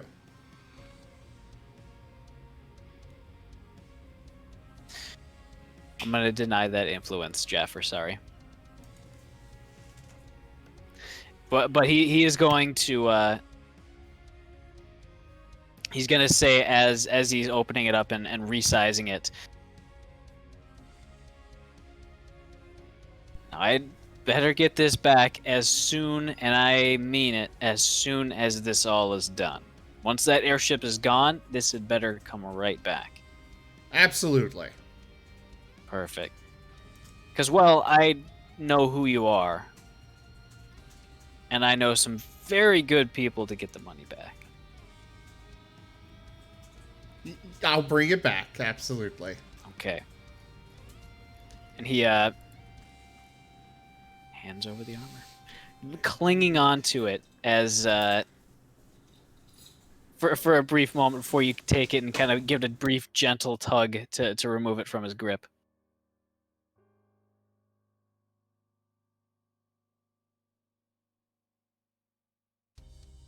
But go ahead and add. I think I'm gonna check if it's in Fantasy Grounds. Believe it would be. Dragon scale armor, it is. It's at the very bottom on the big armor list. Dragon scale mail, yeah. I've got it added. I think. All right. And then you've got the Cloak of Flying, and then subtract all of the platinum pieces you have in your inventory. Already did. There you go. I need you to identify the scale mail in my inventory, please. Got you, got you. It's down at the very bottom. So as you are just leaving eyesight of the towers, Earth, one of the attendants kind of comes jogging out. Jaffer is attempting to bribe the GM. He has filled the donation goal as well. All right. And he is making his way out as he's kind of jogging out with a large leather glove on his hand, and on it is a very familiar owl, who, as soon as it sees you, is going to leap out of his hand and fly right on over to you, Zerth, and land on your shoulder. Is it? The handler takes off the glove and kind of wipes it down and says, "Sorry, I didn't bring him out earlier. He was in his own treatment room. But if it weren't for him, then we might not have ever found you." Zerth is just gonna like happily bird scratch him and just make like he's talking to him in bird, but it's like happy bird noises saying like, "I'm so glad you're alive. Oh, you're such a tough fowl. Yes, you are. Yes, you are." He's like, "Oh, heck yes, I'm getting pet, and then all of a sudden he just goes, "No," and bites you. Ah, Hey, he is not a cardinal, Dova. He is a smart owl. Yeah, hey, listen. Inside every bird is a demon, all right? that's You mean a cat? Birds Yeah. are just winged cats. Yeah. Zerth's just gonna pat on the head. It's like, see, that's the fighting spirit. What I love. I forgot to identify the thing, sorry. I got it. No, set them on fire instead. Oh, those are that's some heavy armor. Good lord. It's 45 frickin' pounds. Ooh, damn. It's like quarter of a dragon. That's why. Yeah. That's a sizable amount of dragon.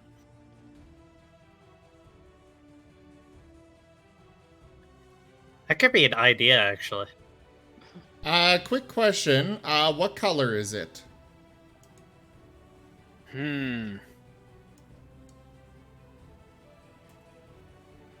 That's an excellent question. Actually, there's a dice roller here. Oh, there's a randomizer for it? Yeah. Bronze. So it would be I'm resistant to lightning damage. Well, all right. I'd say bronze would be a fairly decent. That would make sense. I like the idea of wearing that. I mean, since he is a bronze dragon, he might have just slowly picked away at some of the scales that he shed and basically used those to make some decent money. Wait. That's actually a really good idea. Actually, that is part of the dragon scale mail description, is that sometimes dragons collect their cast-off scales and give them to humanoids. Oh, I didn't even read it. I'm so smart. Other times, hunters carefully skin and preserve the hide of a dead dragon. In either case, dragon scale mail is highly valued. There we go. But it glimmers, it catches the light in just the right way, as polished, slightly tarnished bronze is ought to do. Yark, Remus, and Rosalind, what are you doing? Why'd you call Dusty by the first name? That was kind of weird. I mean, Yeah. that's what it is on the character sheet now. Oh. So that's the one I'm gonna use. What you guys doing? I know, Yark, you were probably heading back to the inn to get those snacks done. Yeah, sure. That's a good idea. I had to check on things, make sure everything's been okay. Everything seems to be pretty dang well. Checking on the status of everything in the past roughly a week and a half that you've been gone, the inn has made significant headway on the taxes and on the various debts that the nightly kobold has been doing. The kobold king, rather. I believe it's Kingly Kobold. No, it's the Kobold King ever since that art was made for him for the game. Yeah. It looks so good. Okay, it is the Kobold King. It looks so good. I couldn't not do it.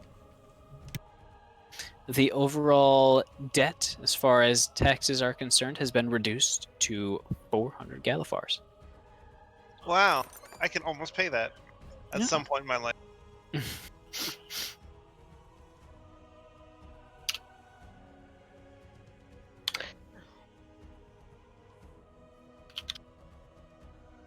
Okay. Give me a...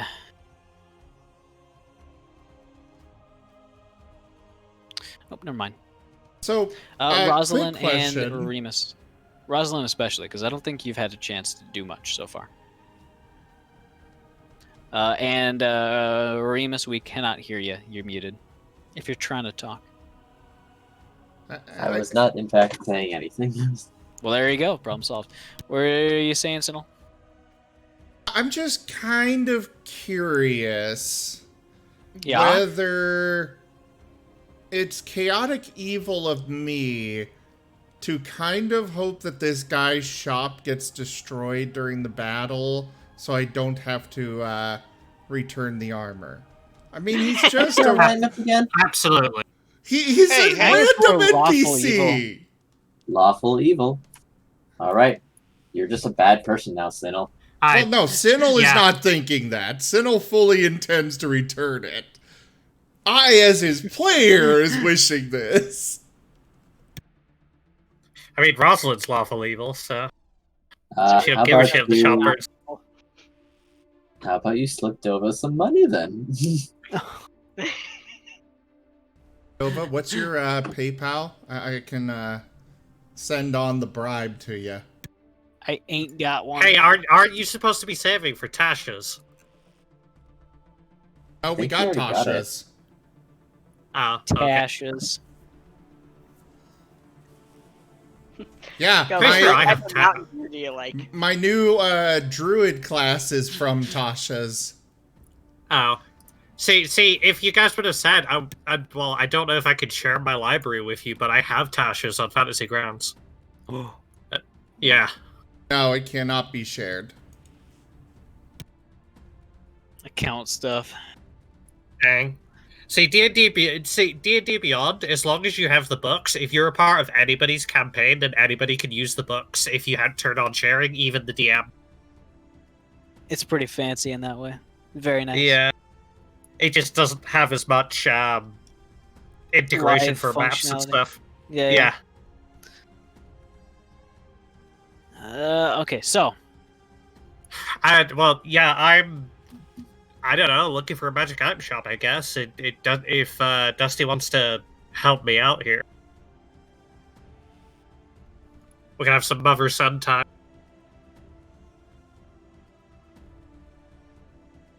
Remus? Okay. About that. I mean, he'll come with you if he asks, but he's staying quiet. Got a noogie.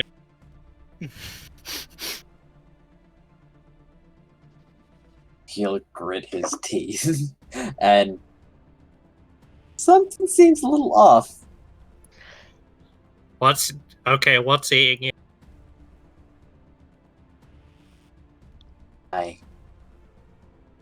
I know it's unreasonable, but I hate you right now.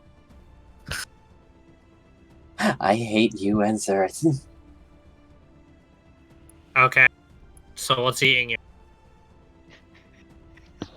My sheer, unrivaled anger. And when I get my friend back, I think I'm going to leave. Why?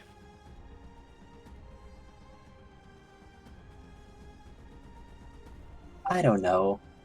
Maybe I'd like someone who spent the last 10 years of his life with me to stay with me and make sure I lived. But, you know, follow your heart, I guess. Don't make any choices you'll regret later. So, I think I'm gonna do that too. I'll ask him for one spell when this is over, and we'll part peacefully.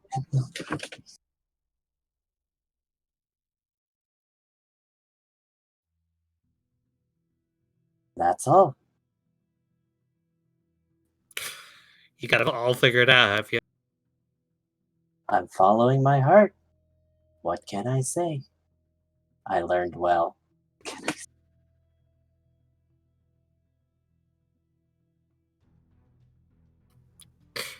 Alright. I won't stop you. If that's what you want to do, then that's what you want to do. Great. Let's do this mission then. After everyone's ready to go.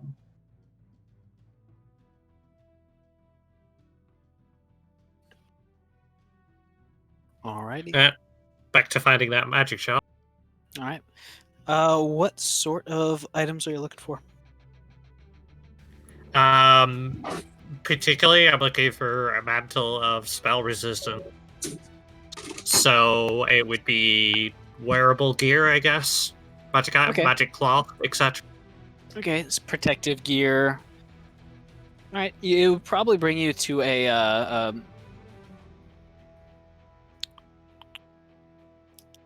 would probably bring you into maybe Upper Tavix Landing or Middle Tavix Landing. A lot of the adventurer supply stores are around here, especially ones catering to combat specialists. A mantle of spell resistance.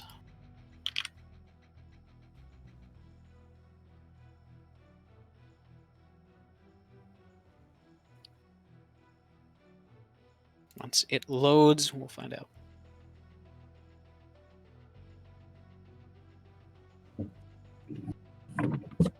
Okay.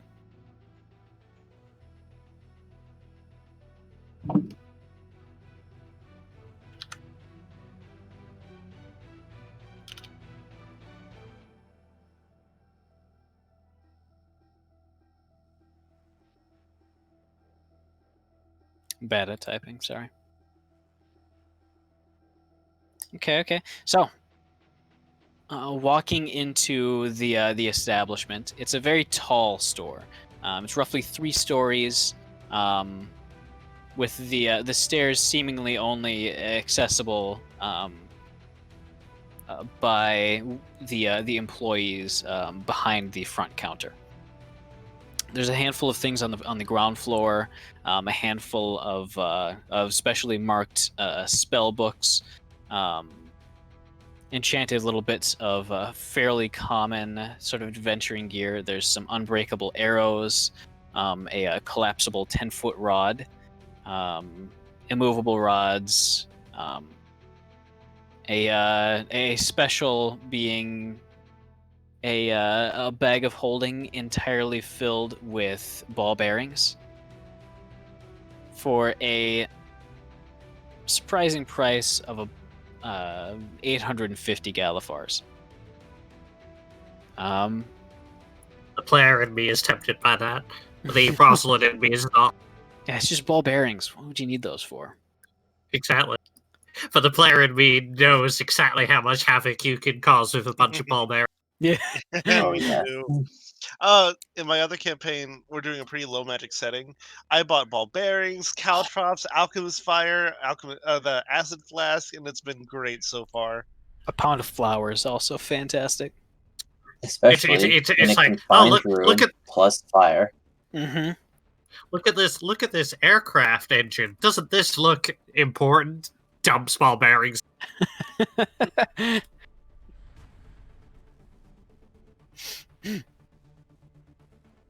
Okay, but behind the counter on a nice mannequin, you do see a hoodless mantle, almost like a poncho, with a nice gilded reinforced edges, where the very sort of calm, cool, and collected shopkeep, fairly stocky-looking young man with a lot of freckles on his face, simply says, "Why, yes, that is a spell or a mantle of spell resistance. You're interested in buying, I assume?" I would be, yes. Well, the talk of the town is that you're going to need it quite badly, so I will be willing to give you a much needed discount. I think I'd be willing to bring the price down to, well, let's say 2,000 Galifars.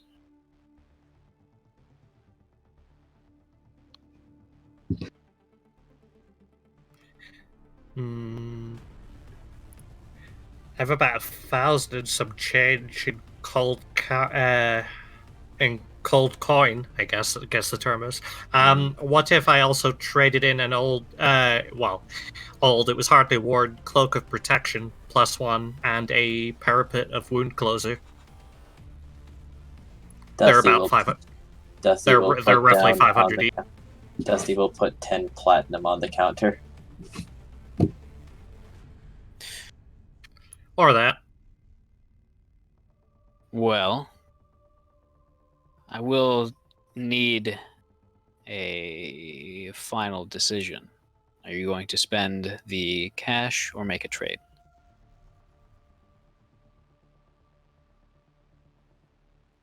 As he looks between Rosalind and Remus.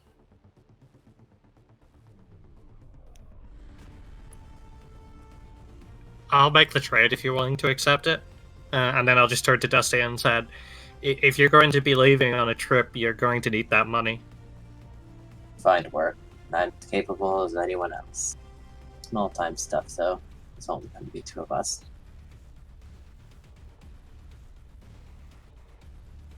The shopkeeper takes a moment to inspect the items, clearly using what appears to be a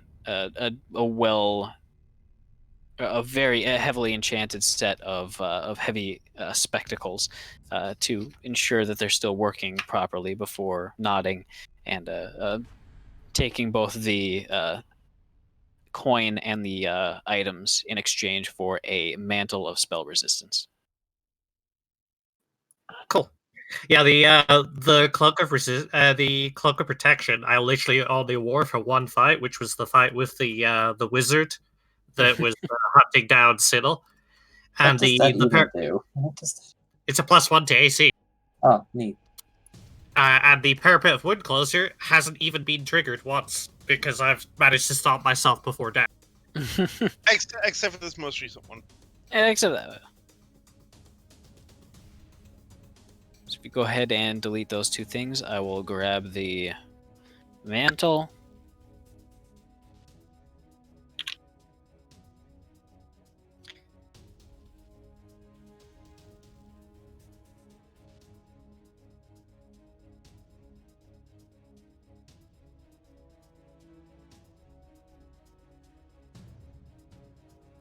Alrighty, Rooney. So, did he take my money or Dusty's? Just Your money. Okay.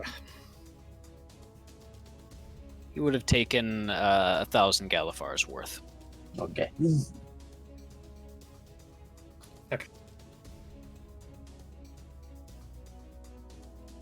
So I had like 280 left. I may need to go through my items again to see what does and does not take attunement.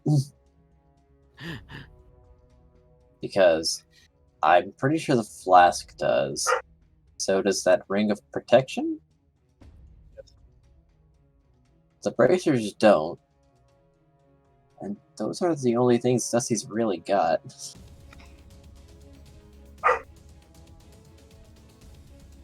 The neat thing about things like adamantium armor and stuff like that is they never take attunement. Because it's just metal.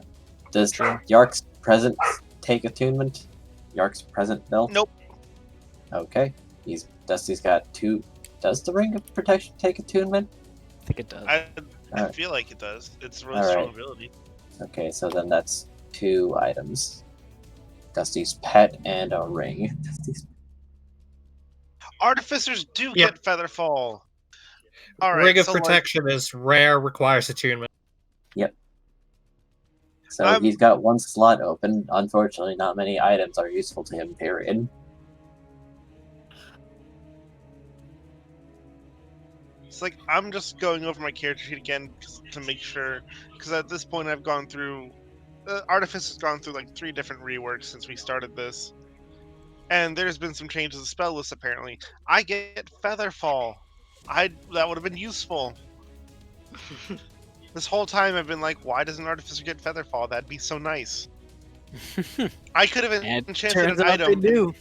I could have enchanted an item and given it to Zerth, and he could just use Featherfall whenever he needed to. That would have helped my back. Don't you think? See, I I think game. swear that Surf had some coins of Featherfall for like the longest while now. I used them all in one session. Right.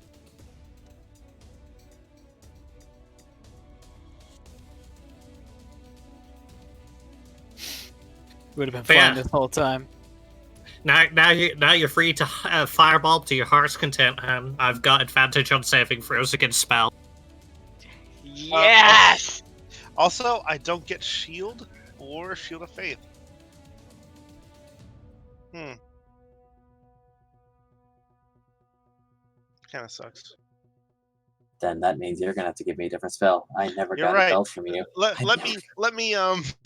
Let me just double check through my spells because I might have Alright, missed so something that's good. the 3rd no. To be fair, the no was a surprise for me as well.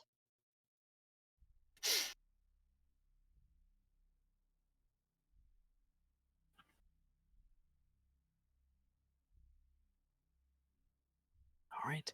And Zerth, I assume after you get Rasmus back, you're gonna head towards the Death's Gate.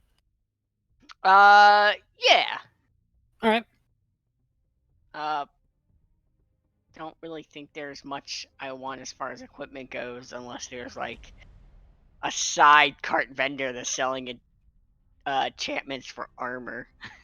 Just some random guy. With a stick and some like pot of rice.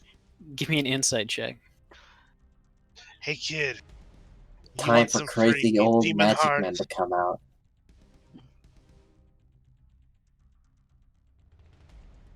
My insight's a +10 now. All right. You for a brief moment, you think you find a guy selling super strong like defense enhancement for armor. Turns out he's a fake. But he had you going there for a second. He looked very convincing. He's like, "Oh, you," and then I'm gonna smash his cart, and then continue walking. All right. For all that magic, it didn't really help his cart much. Nope. He's like, "You should invest in timeshares." Cool. No. And then he's just gonna You should invest in a stronger cart. yeah. Yeah, and then he's just gonna go and go to the gate. All right. The Death's Gate Sharnwatch Bastion is basically where all of the Sharnwatch is based. And outside is fairly chaotic. There's a sizable garrison of fighters just on standby at all times. A defensive perimeter which has been set up that spans multiple levels of the city. You don't have any trouble walking through, as all of them actually seem to recognize exactly who they are or who you are, and the only enemies which you have seen so far, you see maybe five bodies of the undead soldiers that you've fought before a couple of times. But yeah, you make your way past them, and heading into the keep, you are immediately cited by one of the members of the command staff as they beckon you over and say, "Good to see that you've actually arrived. The watch captain was getting quite impatient. Come, Yana is expecting you all. Are your companions far behind?" They'll be up soon. They went to do some last minute preparations. I hope they arrive soon. As he kind of leads you through, he eventually leads you into a war room, complete with almost a small auditorium, but the seats themselves are empty, as the center is dominated by a large a situation table, where a large map along with moving pieces has been set out. Along with, there's actual multiple levels to the map, as a handful of levitating podiums and kind of chessboards have been set up with maps on them to denote the various different sections of the city. It doesn't look slapped together in any means, and it looks like this whole assembly was designed to work in this exact fashion. The maps are all cut out nicely, and there's actually little scale models of some of the important landmarks of the city, such as the Moorgrave University up on the upper levels, some of the larger living blocks on the lower levels, and many of the bridges connecting the various districts with one another. There's a handful of what look to be spell rites, manipulating some of the pieces with lesser sort of telekinetic spells, moving the little miniature guard models, like little tin soldiers, and standing at a rather large desk, looking over the situation of the city, as well as kind of listening to a handful of advisors next to her, is that same woman from before, clutching a mug of some sort of steaming dark liquid, looking pissed as ever. Yes, the normal battle room face. God, I miss that.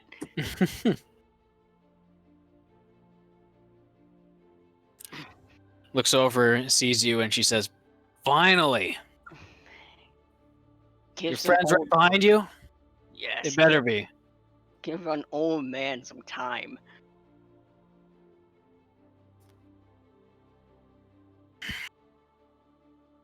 She kind of sighs impatiently. Listen here, whippersnapper. Great fun! Right? Take a seat. Look over the map. I recognize the eyes of a soldier when I see one. Oh no. Oh no, no. He'll sit down, just make that old dad noise. Ugh. Groans and makes god awful sounds as he sits down. Mhm. And then he's just gonna look at it. How quick can I interpret this data? Give me a intelligence check with proficiency. As the rest of you are starting to, I assume you guys eventually would start to make your way over as well. Oh, what if I actually do the thing where I give Zerth a belted featherfall or something? 20. 20? Or do you not even need the featherfall anymore, Zerth? I got the winged boots. And you're actually attuned to him now. I'm actually attuned to him. I remembered. Wait, does the belt require attunement? No. I may take that belt just as a backup. Knowing me and heights, how many times have I fallen? A few times. A few times. That may be. You've fallen in the boat. You've fallen off the edge a few times. Jumped off the boat. Yep. I parted the water and fell down there. Yeah, me and gravity don't get along. No. I think You're making Oh, like is it magic items to save yourselves, and it's like Rosalind just plans on catching the ground with her face. I will accept that influence. Oh, also, we have fan art. Ooh. I don't know. It's Dusty at the shop. Yeah.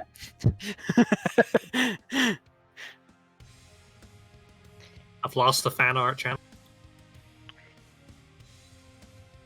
Oh, there it is. Dang, he's got Greaves like spot on. Without even knowing what it looks like.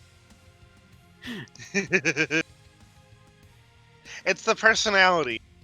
Once you understand the personality, you have a good idea of what the character looks like. There you go. It's the cloak of many pockets.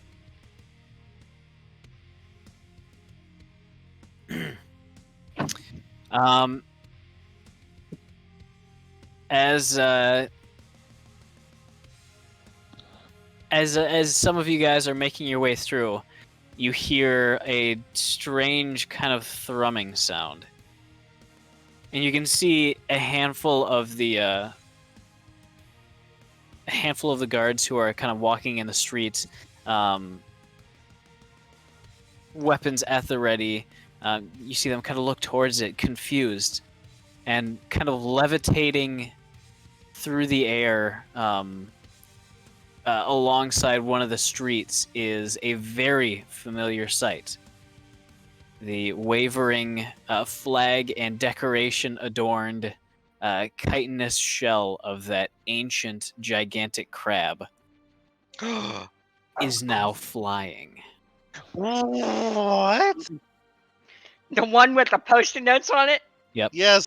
Always The legs are kind of crabs. twitching and mindlessly kind of grasping at the air as it continues along before, with a little scraggling, scratching sound, it kind of crawls its way up onto the large bridge that Rosalind and Remus are crossing at the moment.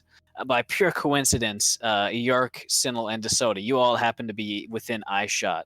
As your paths are kind of converging as you head towards the Sharnwatch Bastion and Death's Gate. Oh, my arm. That's right. That's my third item. I completely forgot about Oh. that. All right, now I'm Um, attuned to but- three It's- items. Arm but falls the- off. It's so infrequently used. It's The guards who at a few moments before were ready to attack kind of lower their weapons and just kind of walk away, muttering, "This fucking thing again." Dova, I'm going to run up to it, and Alright. I'm going to just chisel into the shell. I'm going to say, "All right, we're fighting a giant flying airship for the fate of our world. Wish us luck."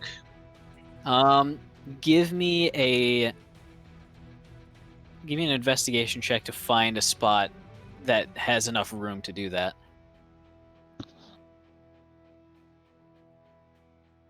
Oof. It is. There is like no real estate, at least to carve directly into the shell. You know what? In that case, I'm gonna take a piece of scrap metal and just carve it into the scrap metal and nail it onto the shell in a spot where it doesn't cover up too much of other people's stuff. Okay. Takes you about 10 minutes, during which you kind of stand up, catch up to the crab as it kind of plocks its way through the streets. No, I'm standing on the crab. Oh, you're standing on it. All right. I'm small. I'm small. Crab is big. Fair enough. But you can fashion that out of a metal plate, maybe about the size of like a full sheet of paper. Mhm. Before putting your tools away and kind of going over to a nice little spot. Grab out a nail and a hammer and just kind of. Isn't that like the One, story of maybe- your life? 2 corners. Mhm. I'm small, object big. But the crab does not seem to care. Yeah, I figured he didn't. You can see. Give me an Arcana check. I will.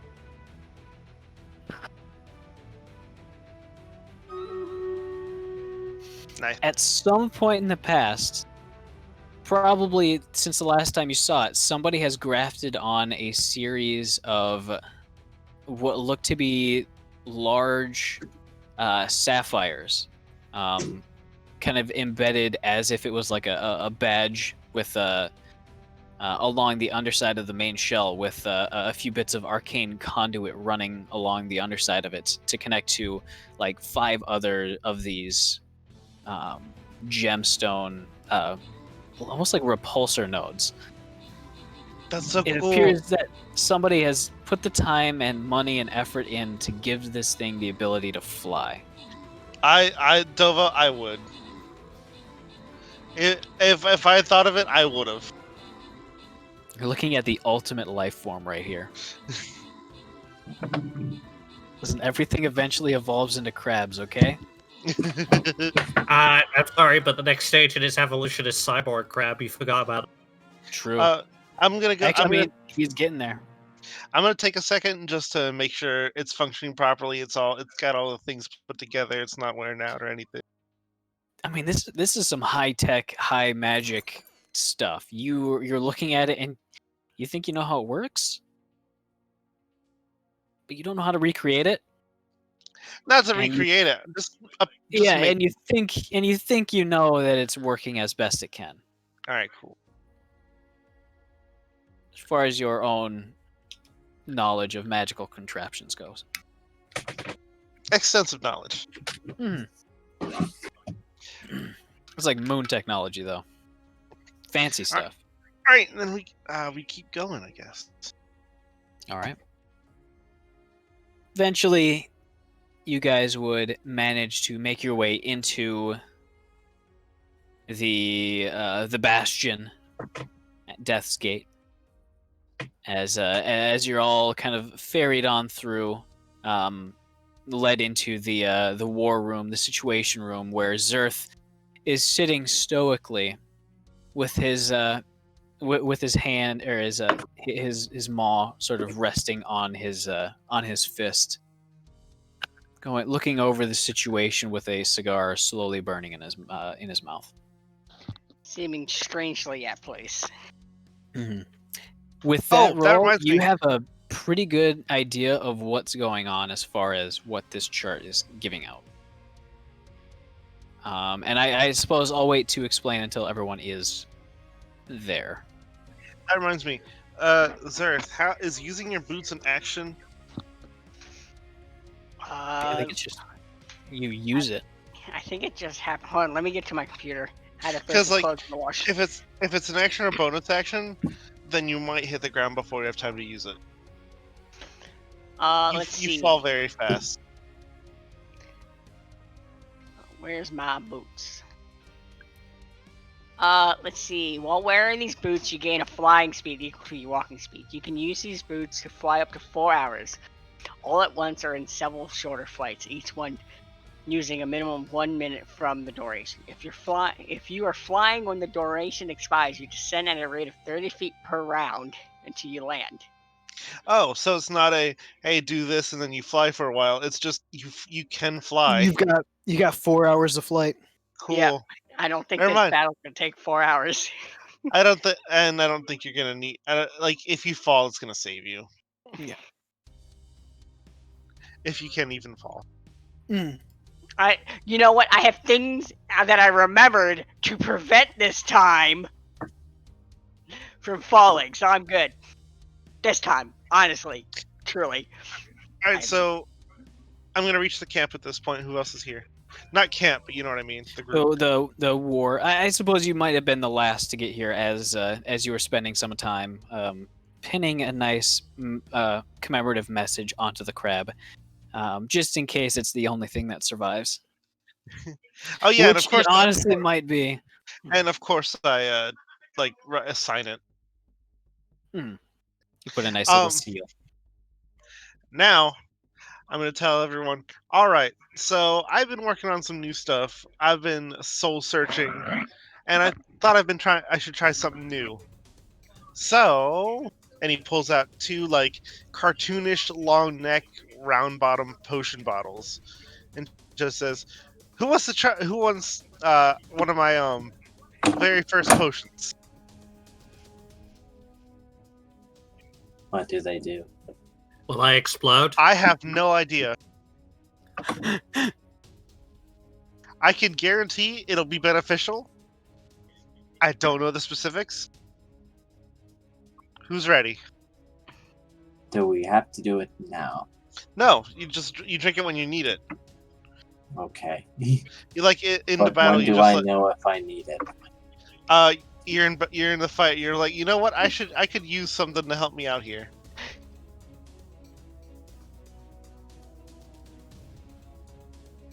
I'll hold out a pot. I give you one. I have another one to give. So what is it? So Zerth, you're in peril frequently. last time, Dova allowed me to switch to the alchemist instead of the battle guy because I'm having Gar stay at the inn forever now. Plus, I want to try this, and since I've done so many edits because there's been so many reworks, it'd be nice to have something useful. So, it actually doesn't change much. It just changes the fact that I no longer have a giant metal robot, and now I can make these potions. That's pretty much it. Okay, but what are these you my- handing out? I'm about to say it. Give me a second. They are my experimental elixirs. As an action, you can drink one, and I will roll a die and tell you what it does. But I will tell you that they are all they're all beneficial abilities. They're nothing Okay. like, oh, you burst into flame. Okay, as long as they are all beneficial. Sure, I'll Hey, take I one. mean, I used to have a gigantic. The potion combination table. No, I had just a liquid table in general. It was like a D1000 of various liquids. It was a Google Doc, but it disappeared. I don't know where it went. Have you seen the potion combination table?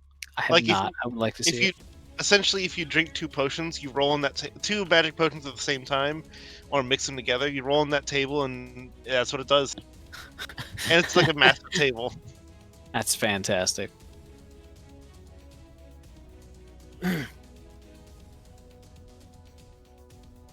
Yeah. As you finally end up filtering in, Oh, and I guess I give the other one to Zerth, since no one offered, but someone said, hey, give it to Zerth. You know, it'd be cool if we rolled for the flavor as well. Sure, I'll do that. yeah. Zerth, as far as you can tell from the situation table, there's not much going on as far as on the ground fighting is going. and there's a large table up on the wall with times and little X's or little circles pinned next to each time. As you're watching, one of the officers nearby wordlessly touches a hand to his temple, mutters a response back, and then goes up, writes down the current time and a big red X next to it. You gather that ballista bolt you saw earlier was just a probing attack to see when those shields went down. And looking at the table and all the little information next to it, it appears as though the shield goes down right as those the various shuttles and little drop ships go out. What is the intervals of those drop ships coming in and out? It looks to be fairly uneven. But yeah, whenever those dropships are going out, the shields that are preventing anything from getting in are down. However, it looks like there's a correlation, at least from all the stuff that's written on the various chalkboards scattered throughout the room, as well as on the chalkboards around the room, that it appears to be that once every 24 hours or so, on the dot, there appears to be a sizable amount leaving and going down towards, kind of filtering in through some of the large alleyways leading down almost directly down to the bottom. How long do these periods last? About 10 seconds the shields are open for. 10 seconds. And the normal ones, when they normally come in and out? Still 10 seconds. Whenever the shields are down, it's for no longer than that long. That's not much time. Yeah. But on the large map itself, there's a handful of these large red circles at various points on the largest lower levels, deep in the cogs. 5 of them to be exact, and they're all in a very even circle around the base of the city, with a much larger one, both even deeper right in the center and right above where there's a slightly floating replica, sort of like a paper mache replica of the airship itself. All of it being held aloft and manipulated by a handful of spell rights, constantly using little minor telekinetic powers to keep it updated. Along with information coming in through what appears to be a dedicated team of house. Where's my chart? House Civis gnomes, consulting a little bank of sending stones. Did you say gnomes? Yes. I don't like that. Why not? Wow, like you. Gnomes are Don't you know? Kobolds gnomes are don't like always gnomes. bad. There's nothing good about gnomes. It's true. Very, very true. I swear, this one garden gnome just shows up at your window every night, like clockwork. There's no good gnome. All gnomes are bad.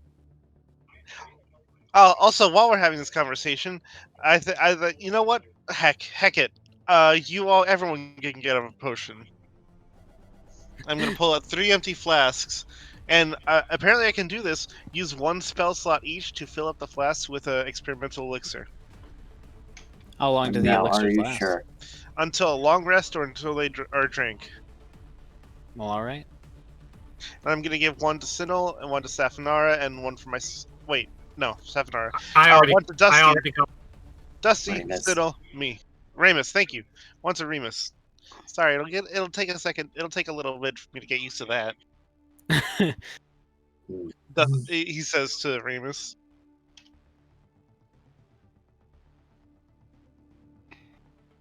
He'll just nod. He'll just.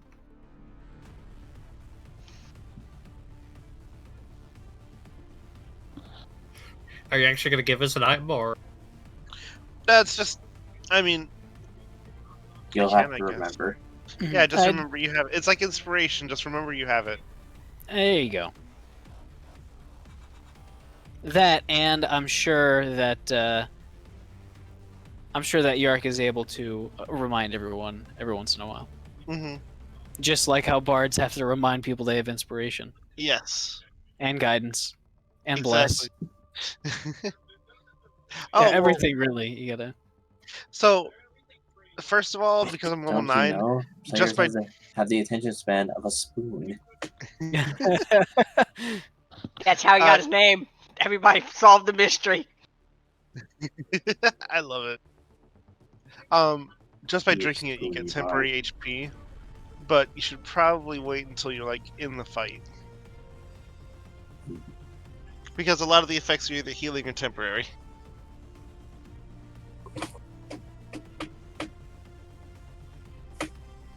Alrighty, Rooney.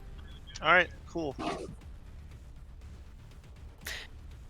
So, the guard captain finishes the last dregs of whatever was in her cup and stands up, clearing her throat.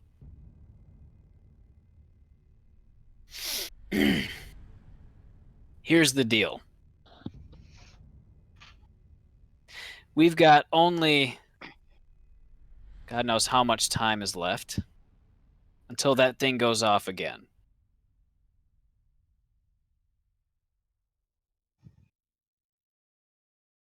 We've heard from somebody that you had a source on the inside give you an exact timetable.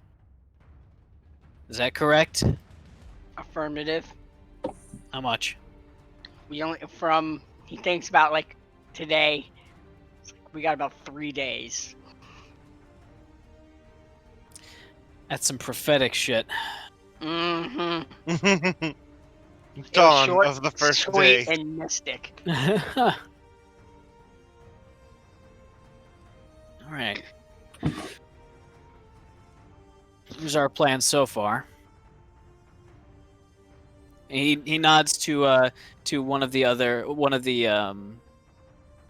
lieutenants who pulls out an arcane focus and kind of gestures for you all to get closer. Gauge or scooch. is this another one of these magical objects I'm going to hate eventually? Most definitely. Probably. Yeah, probably. Rosalind's gonna grumble and emanate. Cold fury. Not warm fury, cold fury. He looks in a almost like a rugged spell book mounted to his the backside of his wrist, or the underside of his wrist. Flips through, flattens it out, and then reads a few words, and then with a purposeful, unwavering voice casts a decently powerful spell. As a circle of almost black and white spreads from around him. As it passes over you, feel the sound from the outside world just deaden, and you can hear and see people inside the sphere just fine, but people outside look very fuzzy, gray, and silent.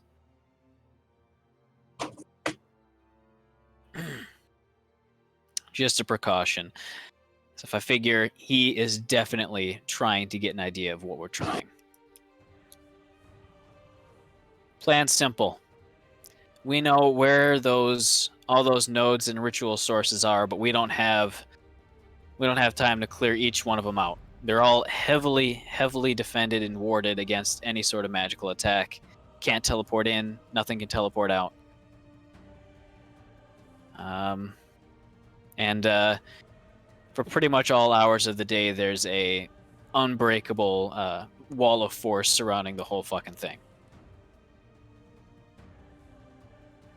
Rosalind's gonna crack her knuckle. However, I think that'd be wasting what we have with you guys. You guys have been up in that fucking thing. That's what I've heard.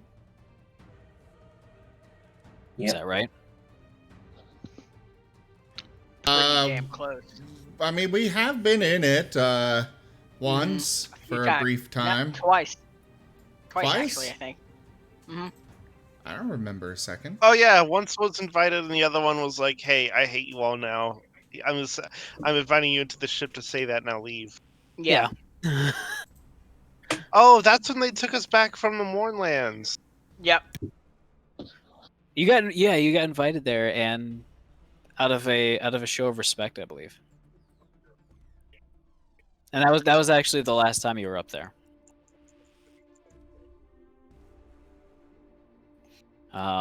But she is gonna nod, and just say, whenever those shields are down, whenever they send people out, we can teleport you in. It's a tiny little window, and there's gonna be no fucking way out aside from you figuring out your own way out. We don't know where the shields are being held up, but break enough stuff, and I think it's gonna invalidate the whole thing. We are definitely very good at breaking things. I've also heard. Yes. Cracks knuckles menacing. What level do you guys get 7th level spells, Zerth? Now. Okay, level 13. Perfect. Okay, I just wanted to make sure that I actually leveled you guys up. Yep. Okay. Alright. That's our fucking plan. That's all there is. Get you up there, and while you're wreaking havoc up there, hopefully that'll take enough pressure off of all those nodes to for our guys to break in and break shit. We can't do it today, though. We gotta wait until tomorrow. The only guy we have who can cast that spell was busy trying to keep one of the towers up. Because your friend up there isn't exactly... Well, he's causing some own distracting measures on his own. Yeah, he tends to do that. How dare he cause more collateral damage than me? I'm gonna kill him. Oh, hun, you've been offered a challenge. Because let's face it, right? It's never been the enemy that's caused the most collateral damage when we've gone around. It's been me. Yeah. Or me shooting fireballs in taverns.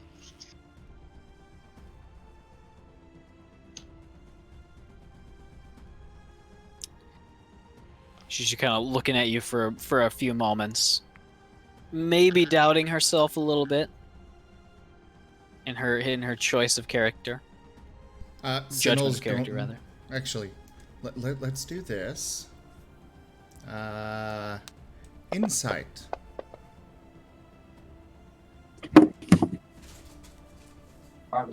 Oh, you get plus 10 too? Awesome. Her guard's definitely worn down right now. She's gone at least a few days without proper sleep, and is running off of fumes and whatever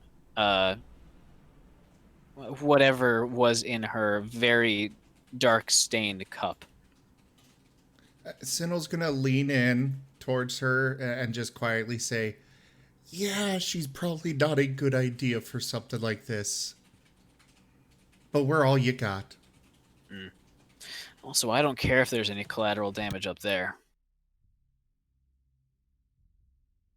It's more a matter of that thing's going to come down. It's something I'm also worried about. Yeah. I figure we've got enough. We've got enough hands down here to maybe direct it towards, I don't know, somewhere.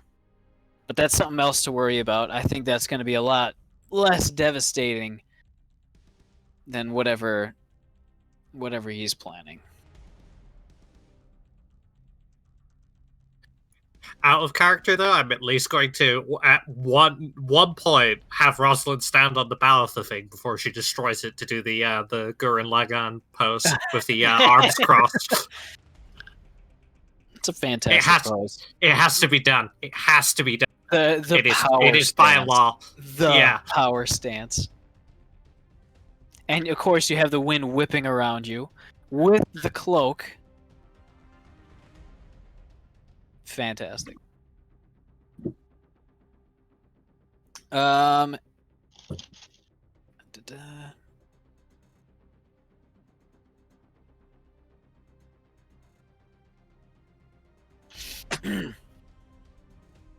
But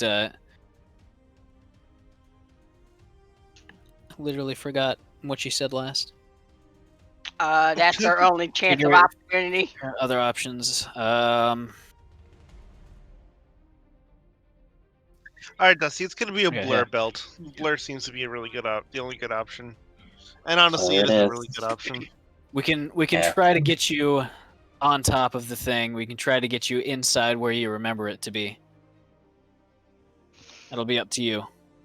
Because we don't know what the inside looks like. We had some guys do some digging, but they still haven't come back from the Mournlands yet. A group shelter. They might not be. Hey, You may wanna hey, have Surf. them Hey, watch Surf. Yes, honey. What if I go on top and you guys go inside? Ooh. Two-prong attack. I like that. I could cause a big distraction and you guys could go after these whatchamacallits.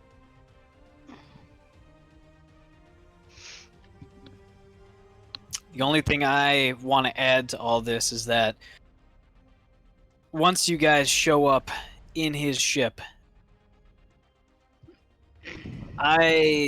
knowing and seeing how he thinks from all the fighting he's done, he's probably going to pull back most of his forces to defend the ship. And I don't know how long you'll have once that happens, or yeah. Plus, we don't know how many troops he has in reserve at any one time. Because you don't need much living arrangements for an undead, now do you? No, you just kind of Well, shove up in the closet. He hasn't exactly been collecting the bodies he's lost, has he? Not that we've seen. I know that they take care of wounded. At least if they're in savable condition, then they grab them and bring them back up. But for the fully dead, I haven't seen him bringing them up, which could possibly mean that he doesn't have any facilities to bring stuff back to life. So he's only got a fixed number to work with. Hmm.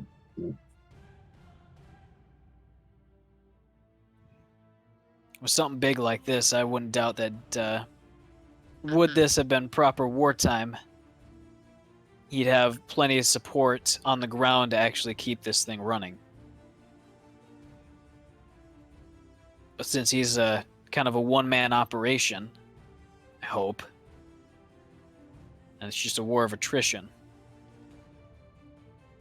if he weren't planning on killing the entire world in 3 days.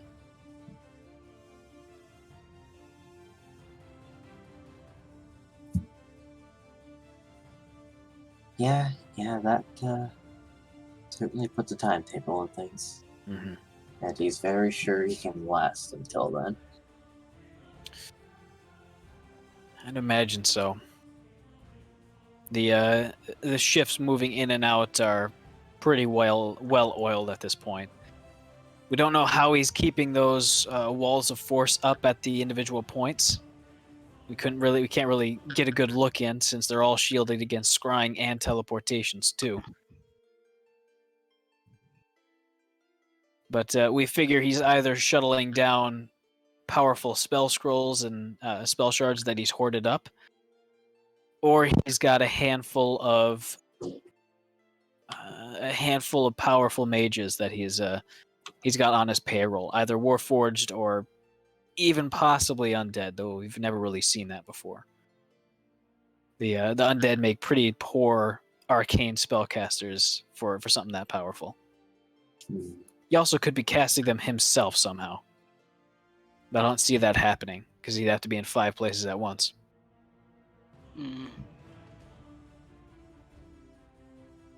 I mean, he is a robot, so he could literally just have copies of his brain into other robots. Yeah. You know what? Considering we see him a lot, that's actually quite plausible. So I might have a backup, so you'll have to kill multiple of him. Shit. And I know how fun only one of them is. Oh yeah, it's a party. You know what, Dova? Yep. I'm dropping Gauntlets of Ogre Power for wing boots. Alrighty. Being able to just fly and telekinesis at will both seems pretty great. You have become the truest mage. Levitating everywhere. Just gonna go unless. I think it was. I think somebody said one of the most ridiculous combos for a mage to get is like the boots of flying and the cloak of invisibility together, because you can literally fly around and cast fireball at your heart's content. And no one can see you or find you. Yep. Or catch you.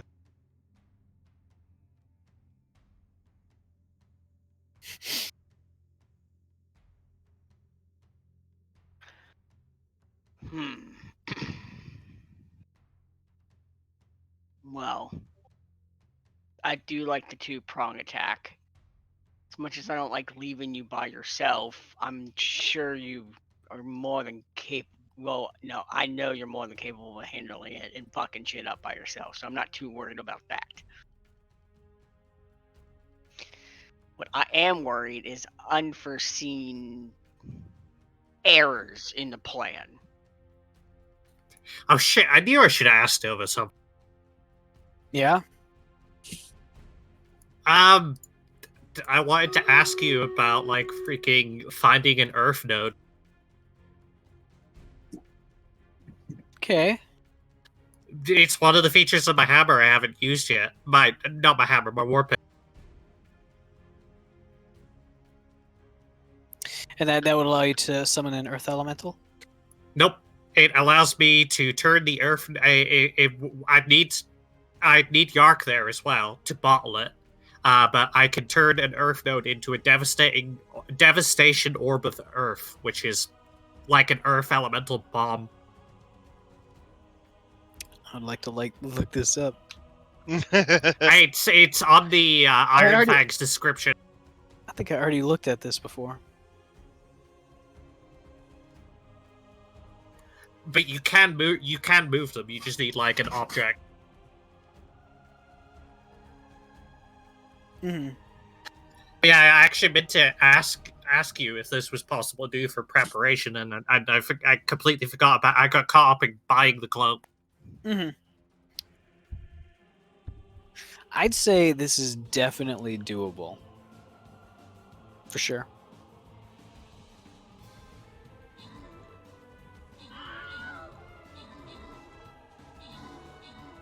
Cool. Da-da-da.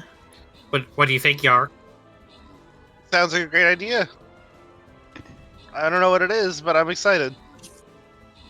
It's Dooming the Well, Lord is what it is. I don't know quite what it is either, but I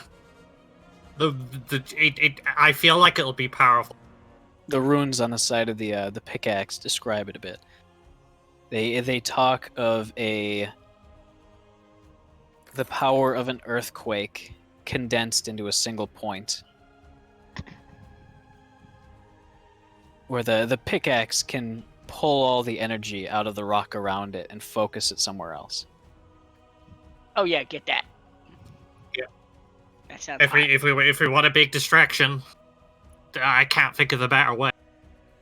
Literally, like this stuff is new to me, so tell me if I'm going too far here. You're good.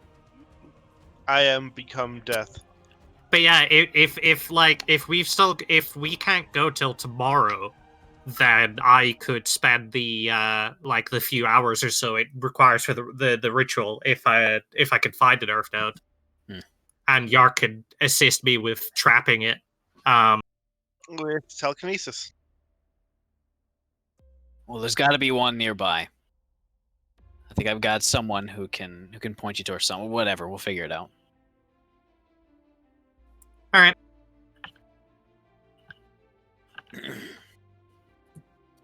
And if I can, because think about it, if all of their forces return to the airship and I set that thing off, it doesn't matter if it's an earthquake in midair, it's still an earthquake. It's going to do something. It's going to do something. Mm-hmm. Before you go, because I figure you might want some time to prepare proper instead of in a hospital, instead of your own beds. If this goes right, I think you all are going to be, as well as me, hopefully, will be all huge damn heroes. But I need to know when/if you all die in the explosion, who do when I'm talking to all the people that want to interview me, what do I call you guys? Because I've heard around the streets, and you guys are, some of them are calling you the animals, Accurate. wild side, circus freaks. Ooh, that Wild side is tacky but catchy. train snacks. I vote for train snacks. I don't know Veto. about that one. Think on it. Sleep on it. Everyone at once. Tell me when we meet up tomorrow. Break of dawn. We'll saddle up and we'll wait for the right moment. Because there's going to be no lead up to when it's going to happen until it happens.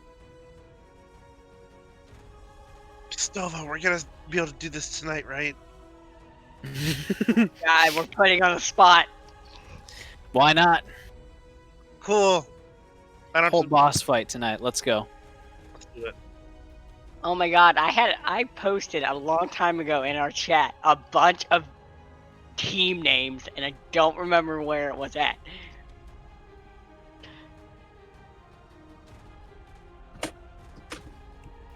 Okay, do not type that into search.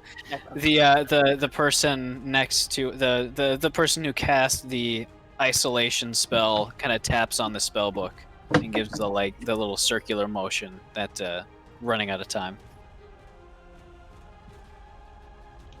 Meet back here at sunset. Be ready. And I can't think of anything else to say right now other than no matter what happens, you're going to be in mine and the city's debt.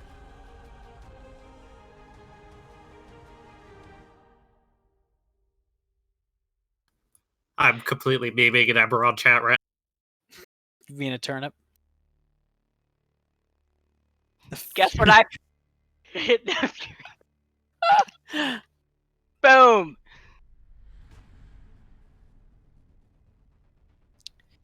I personally like the Fury fuck. I like Cloud Crusaders. That's a cool one. I don't know, but I mean, I guess we are on a crusade.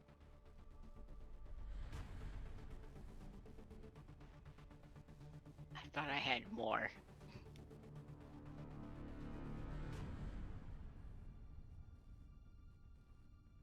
mean, technically, we already have a group name. Echoes of Eberron. That doesn't really roll off like a battle Zim, cry. Zim, I am going to flick you on your nose, okay? Oh, Oof. That's a violence. threat. We don't look. That was No, violence. I know you're the barbarian of the group, but there's no need for that level of violence. Plus, if I actually flick Siddle on the nose, he'd probably, I don't know, Explode. find himself one story up.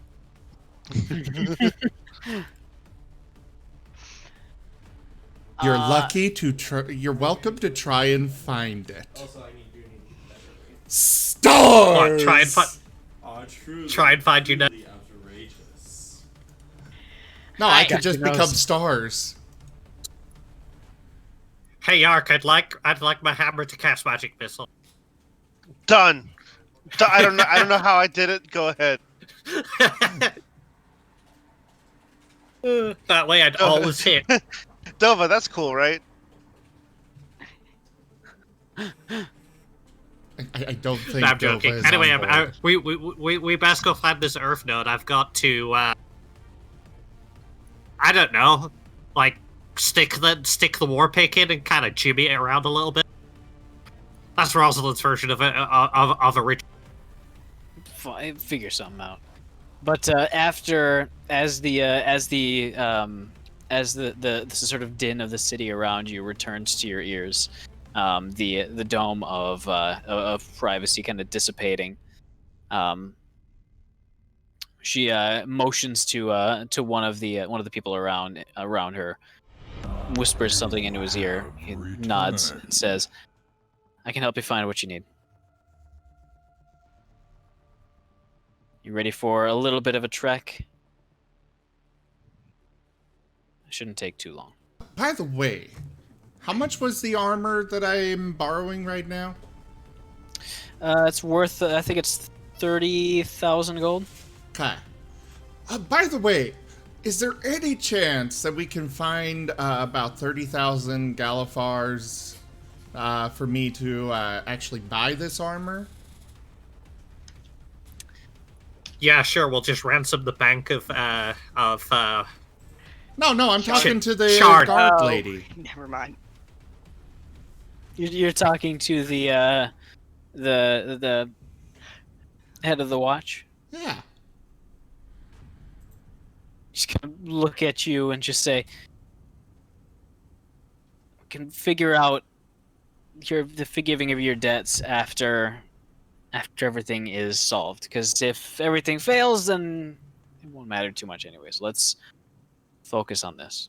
Well, yeah, if everything fails, it doesn't matter, so might as well just give me the gold now, and I can go officially buy it, and, we're good to go. It won't matter if everything fails. Because my team's efforts are better spent elsewhere at this point. Very well, was worth a shot.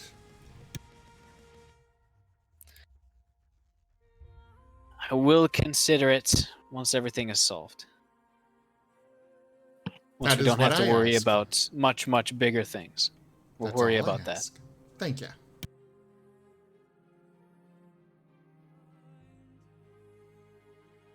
Psst. Hey, Zarth, Hmm. you know banishment, right? Yes, I do.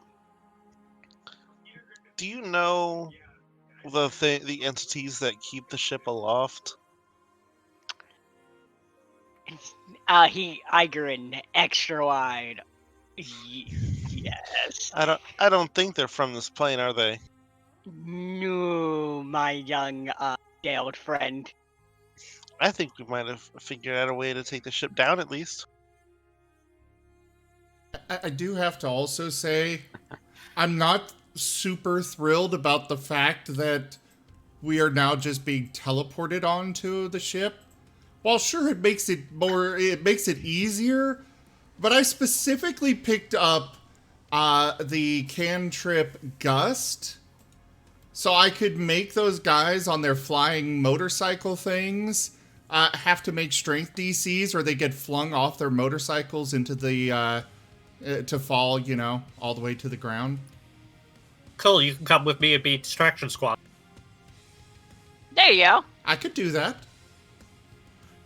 Team fur versus team scale. Wall of stone, baby. Wall of stone. Team fur and team scale. It's fine, right? My plan, which none of you know about because I've been talking on Telegram to Zerf about it. We would have needed about the amount of gold that Siddle needs for his armor. Yeah. Yep. So you guys know true polymorph, right? Oh God. Oh jeez. I have basic polymorph. Well, I think I need true polymorph for this because it's a monstrosity, not a beast. So you need 11/9 spell. Yep. We'd basically buy you can buy a scroll of it. As long as I give it to Zerf, he can cast it because he's a spellcaster. Yeah, but the question is, does this level 9 spell scroll even exist in this universe? Because level 9 is like the epitome of what a mage can attain. That's a one of a kind mythical thing. There might be one in level shop. 10 is what a mage can obtain if they can somehow bypass the goddess of magic. Exactly. In Faerun. Like I said, a mage. Mm. But yeah, so you guys know a juvenile kraken, right? Mm-hmm. It's a huge monstrosity, titan, chaotic evil. Okay. Basically, if we could find the scroll and have the money to buy it, I was like, hey, Zerf, turn Rosalind into this, and I'm pretty sure the ship will be fucking distracted for a while. The sky ship attacked by a sky kraken? Okay, mechanically, I don't know, but thematically, I'm totally on board.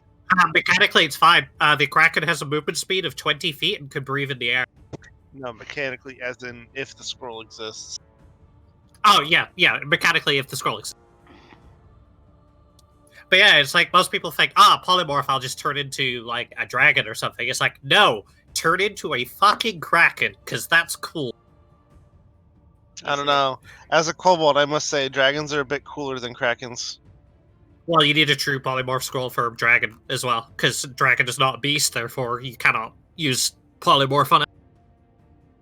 We cannot polymorph into it. Yep.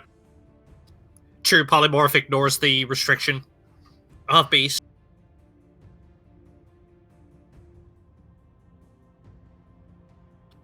Also, can I just say I'm all for Claude Crusaders, by the way.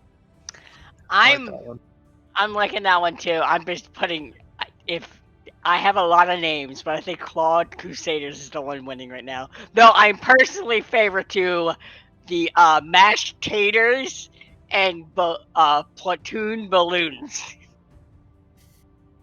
Please no. Yeah, I'm saying Claude Crusaders.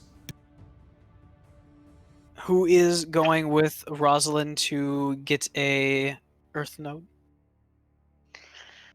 Well, I kind of need Yark because he kind of needs to contain the thing and then transport it. Telekinesis is useful for moving things that can't be touched without risking explosion. That's very true. You might need that. How dangerous is it to go get an Earth node? Well, we have one. We have a location which we think matches what you need. It's fairly well understood and documented. But well, Yark, if you could get a metal box and inscribe it with this symbol, and I'll just sort of etch it on the table. Etch it on the table with my warp. With the mold earth spell that you probably use. No, I'm literally just scratching it into the table. Can't you use mold earth cantrip with the dang warp. I can use shatter. I can't use molder. Can you not do it on our situation table? It's important. Just like through the map. I mend it. I just like just let her have it. Mend. Does it again. Just let her Dova, have it. I make a box to those specifications with the rune. Okay. Give me an Okay. Arcana check. A Tinker's check. Because it just says it needs to be a container inscribed with the symbol of the orb's opposing element, which would be air. I rolled a 2, so 16.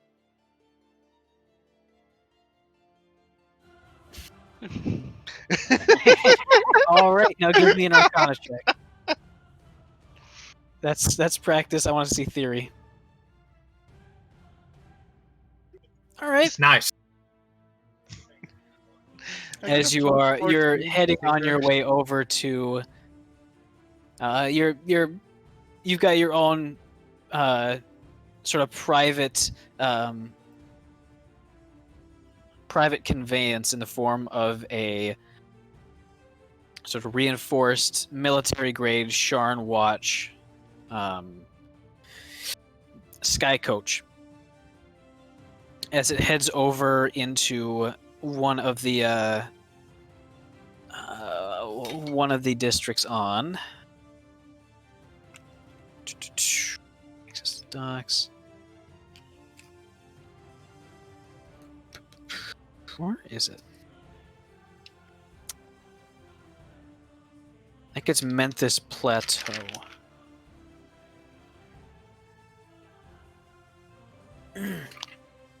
We're gonna get the actual big map of Sharn,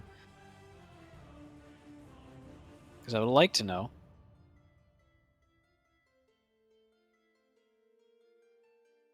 Ooh, that's some lag when I open this up.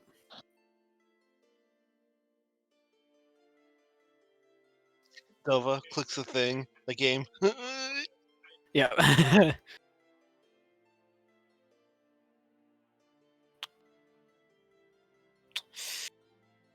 Is there just a big... Apparently not.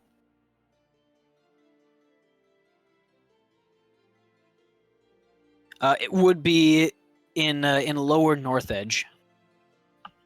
The bit of Sharn that's connected to the large mountainous plateaus to the north. Oh, okay. As you start to head down, Yark and Rosalind. Yark, you're still working on the box, taking out bits of scrap arcane machinery from your bag of holding and just applying it and tapping with a hammer, and then applying like a small, very focused, intense blue magic flame towards the little line as you weld it together.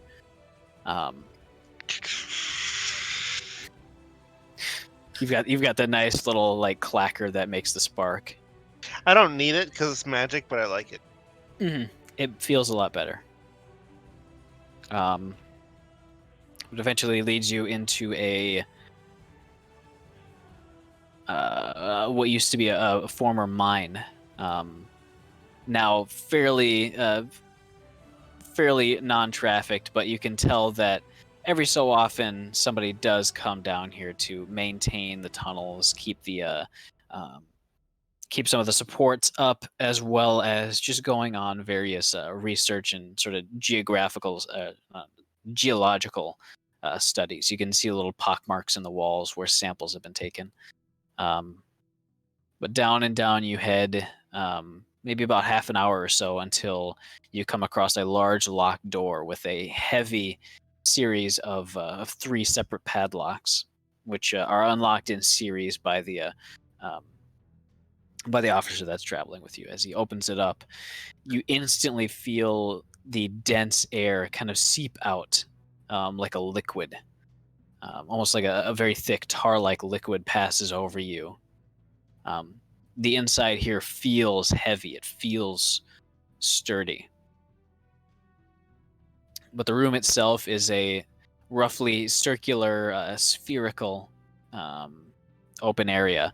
And in the middle is what appears to be kind of coming down from the top and the bottom of the floor is a little column that that almost grows up out of the earth and encircles this little point right in the middle of the room. Like a support column from the top and a support column from the bottom. But it's smooth. You guys know I need to take this, right? It's smooth, dark stone. He says, "Well, if you want to take it, you're welcome to try. We've been trying to break it out ever since we discovered it. It's rather unbreakable, but I've got a feeling that you're about to prove it wrong."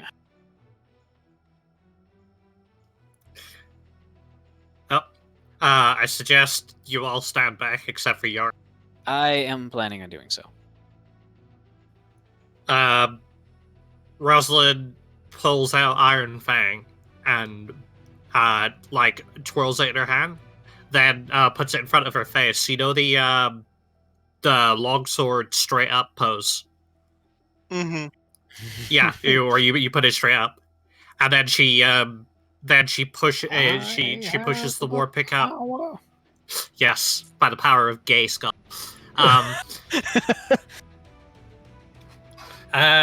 She then pushes the war pick forward, putting the connecting the point to the node, and thus will begin the ritual of the rumbling. All right. It's going to take me 1 hour to complete this. And then once it's complete, I will need Yark to telekinesis the node into the container so that we can detonate it at a point of our choosing.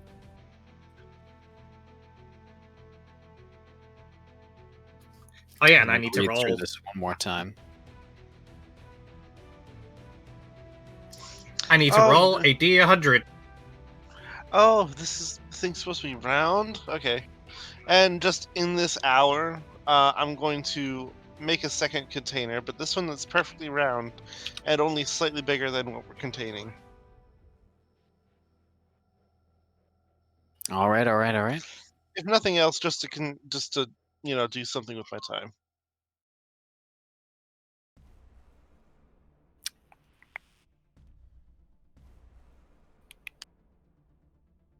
Do you have 2,000 Galifars worth of the special components?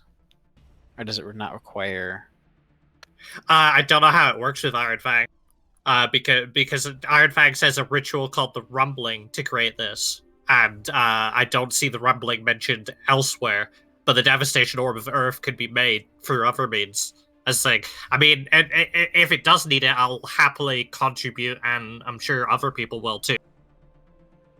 Like anything to increase our chances, right? I think it will require the cost, as it does say to create a Devastation Orb of Earth, see the Devastation Orb description for the time and cost of the ritual. Okay. So that implies it would need the cost, which is 2,000 Galifars worth of special components, which you would have been able to procure before you got here. Yep. Yark turns out in his pockets inside out. A few coppers fall out. Yeah, Sinel is kind of broke right now. How much do you need? As you were heading out, the officer's going to be like, "What all do you need?" Well, of course you'll give her the money, but me, no! There's a difference between 30,000 and 2,000. Yeah. Nothing I- more than. And it's less he'll give me the money, more he'll instruct his officers to go and buy the materials and deliver them to the site. Probably. More likely, which is actually what happened, is that he goes around with you to all the various places, the things you need to buy, and writes basically checks from the city of Sharn to the shop. War bonds. Yeah, war bond. That's we are clever. technically at war. Need no more than 2 G's, my guy. All right, But yeah. so he'd be able to A bit- finance you as you head back to the location, or head to the Okay. location preliminary, because you know what you need. Incidentally, I'm gonna make the ritual circle a dodecahedron because I want to, All right. which I will With also the use strange iron. precision that you're able to conjure up for this drawing in specific. Yep. It's like something is putting the picture in my hit. Should I make the container dodecahedron too? Why not? Wait, no, dodecahedron is 12-sided, right? No, Yeah. dodecahedron is 20-sided. I thought. A dodecahedron. That's a 12-sided. Although it still fits for you because the 12-sided, the D12 is the barbarian dice. Yep. Dodecahedron is Yeah. a D12. I think Chat, what's a 12-sided polygon called? that's a dodecahedron. It's D12. Yeah. Or what's a 20-sided polygon called? Oh, that's It's 12 flat faces. But it has 20 vertices and 30 edges. It's an icosahedron. I called Thank it. you. There you go. That's what it was. Yeah. All right. So What do you think will suit better, a dodecahedron or an icosahedron? probably a dodecahedron. I think Okay. it's a lot less metalworking to be done. If it had... Oh no, she means for the circle. Oh, probably a dodecahedron. But I'm probably gonna be... I'm just gonna make it a circle. But as the hour drags on, the air around you seems to be getting denser and denser, as from within that central little node of just pure weight and density, you're drawing out little snippets of it. You know from just feeling alone as you're performing this ritual with the aid of the pick itself that you can't pull the whole thing in. To do so is, well, it'll cause the earthquake right away in your head. So you kind of draw it out bit by bit and kind of coalescing it as almost like a subliming a piece of, or I think it's depositing layers and layers of this mist of mass into this hailstone of just pure weight and seismic force. As it's swirling in the final bits of the ritual, the swirling mists are coalescing and forming a glassy surface. As you feel in the next minute or so, it's going to be complete, and it's going to be very, very dangerous and unstable. Yark, get ready. I stand up with the icosahedron-shaped container, and I click a little thing on the side, and it opens up, like splitting down the middle halfway. All right. Special container. And yes, it has Air, the so special you've got- runes on it. So you got runes of air on it. Yes. All right. For clarity, by the way, Dova, that 31 in chat is how many hours it has left until it detonates. Ah, perfect. Detonates automatically. Fortunately, you would not know that. But I also rolled on my own and got 27, so. All right, 27's It's so fine close, because and since you're putting it in the box anyways, you're good. yeah, since it's in the box anyway, it's good because it means that if we open it after it's already expired, it goes 1d6 rounds later. Mhm.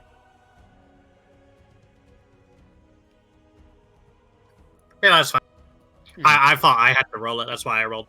Yeah. But yeah, I'm gonna, while I'm sort of containing its energy, just wait for Yark to sort of gently shift it into the container. Oh yeah, I'm gonna telekinesis the thing into the container. Maybe I'll also telekinesis the container just to make it more steady. Okay. Give me a dexterity check. Actually, Not a- do Arcana.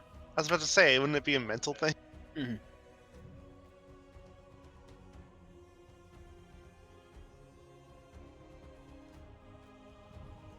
Hey, nice 20, nice dirty 20. All right. The surface of the glassy sphere kind of bumps against the case for a moment as you hold your breath for creaking it shut and latching it closed. The runes on the box glow violently for a moment as it thrums, the magic going into effect. As for a moment, it almost feels like the orb of devastation tries to break out for the runes sort of calm it down and keep it stable. You are not sure how long it has until it'll actually explode, were it not contained. 1 hour. Now. you know someone's gotta be unlucky enough. Yeah. It's happened. It all has happened before. Although people, I don't know this personally, but I do know out of character that you can't cast Identify on it. No. It has to be like Wish. Right? Does it? I mean, Spells- I feel No. like so Identify needs to touch it. I feel like touching this thing would be extremely risky. Never mind. It is Identify and Divination. Yeah, Identify and Divination can be used to find out when it's gonna roughly. Oh, not that it matters now that it's contained. Not that it matters right But now, yeah. but like I said, Probably. I know that out of character. I don't know it in character. You In said that character, I've- until it gets pickpocketed. Please no. An orphan bumps into us. They're like, "Oh, watch where you're going, kid." I look at my hands. Oh no, it's Fucking- gone. I'd like to point out that this thing has a 1 mile radius. So if it goes off in shard, we'll know about Yeah. It'll all be dead. Darn pickpockets, stealing my giant metal icosahedron. it. Stealing my doomsday device. Wait. There's I your just did an parry evil- the platypus! Are we the baddies? I just made a doomsday device with Yark in order to save people. It's a Far we literally a garage-built nuke. So, what are Yeah. the rest of you doing at this point? Sinel, Remus, and Zerth. As basically, you were dismissed from the meeting. As she says, "Get some rest. Prepare yourself. It's gonna be a doozy."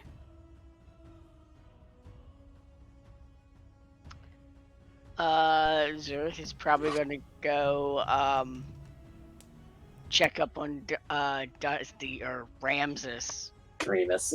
Remus. Remus. Okay, so You were the very first to pronounce his name like that name.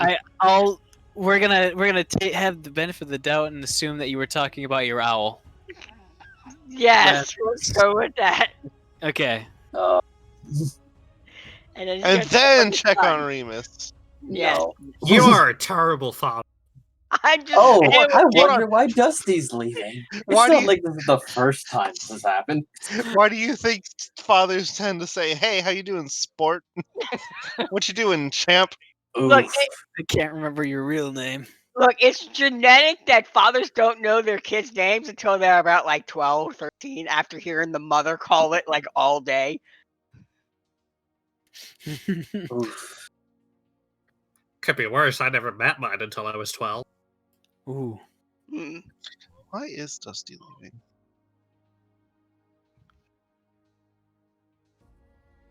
So yeah, Did he's you gonna just go, say, why is Dusty lightning? Leaving. Oh. For Like, some why- reason I heard lightning, and I'm like, did I miss something? I am no longer the man I once was. I di- am lightning. well, maybe some light can be shed on it. If I keep training hard as a monk, maybe one day I'll become lightning. That'd be pretty cool. Yeah, he's gonna go check on his boy. Remus, what you doing?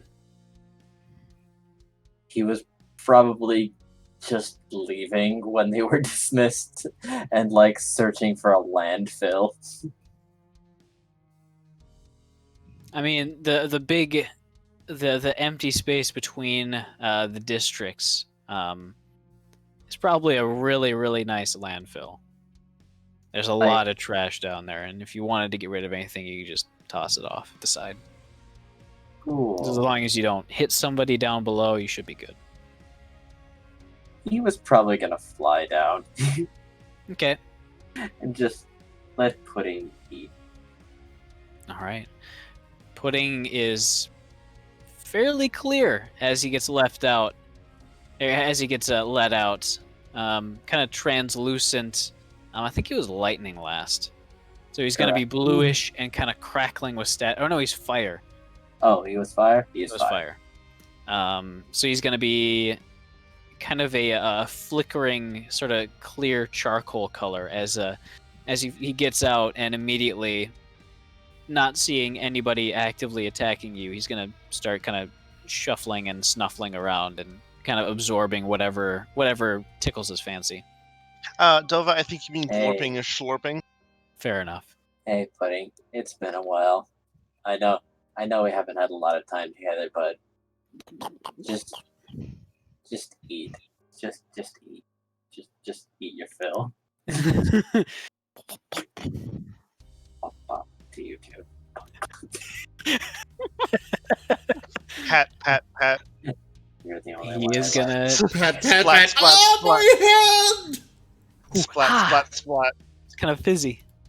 Oh, but don't you know I'm immune to him? True. Thanks to my settle. It's kind of ticklish. Maybe more like a plort. Yeah, something like that. Like when you're patting the surface tension of the water. Yeah. Reminded of that episode of Mythbusters where they fill an entire pool with non-Newtonian fluid and run on it. Mhm. Just them slapping it. Probably just like sitting down and watching him eat and figuring out like, he prefers this to this. Pudding has taste, I guess. Yeah, Zerth will probably just fly down and sit next to him.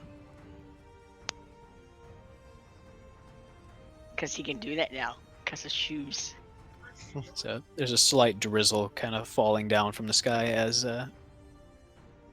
rain clouds start to gather. Dusty's brow furrows as he acknowledges Zerth. You seem like you have a lot on your mind.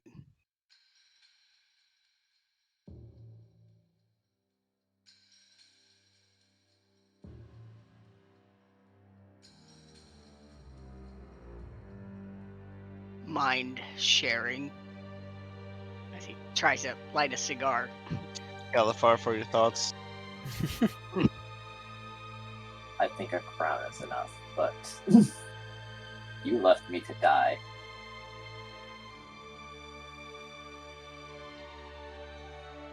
When? Last battle? Yeah, that one. Did a bit outclassed up there, touch, but with a whole airship and you going over the edge for her without any protection for yourself.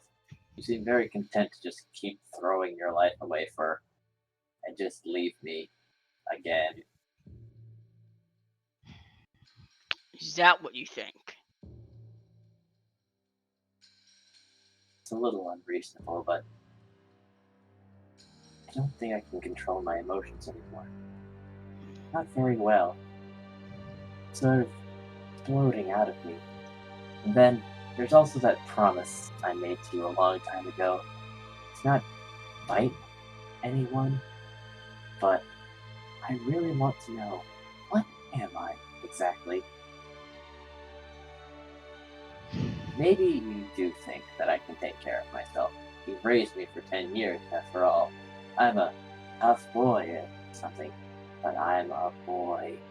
Earth. I don't want you to go away, but you seem so set on it. He's gonna look up in the sky, just let rain hit him a little bit, and it just goes. So, when this is over, I made a deal with that shopkeeper. He's going to bring me my friend and a diamond. All I want from you is a spell. My name is Remus Honeyday. This is the last you see of me.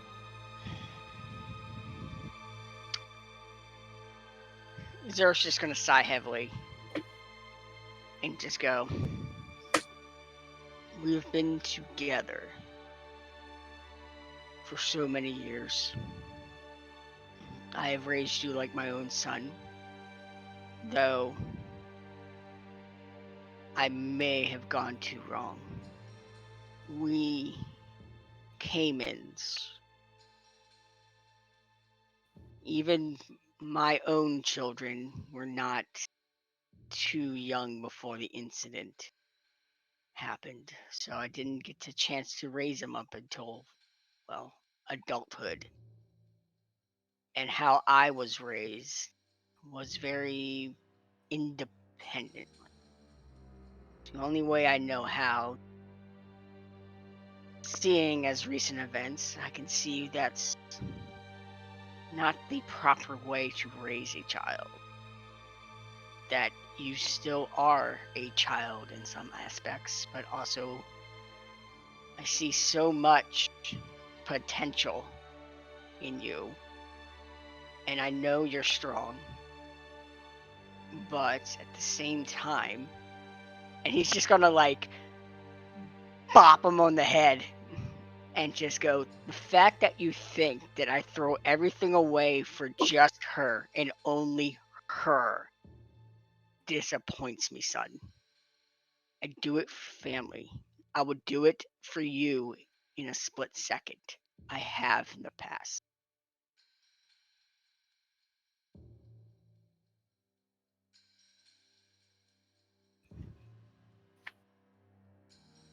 You do seem to like your shiny new love a lot more lately. We don't do things anymore. You had just recently put me back on your shoulder. Or woken me up either, or called me Remus Spoon. A little bit quiet, Dusty. Sorry, Remus. Sorry. Yeah, I turned him up all the way, and I'm having a hard time hearing him. Alright, I'll repeat that, because I was in fact facing away. For dramatic effect.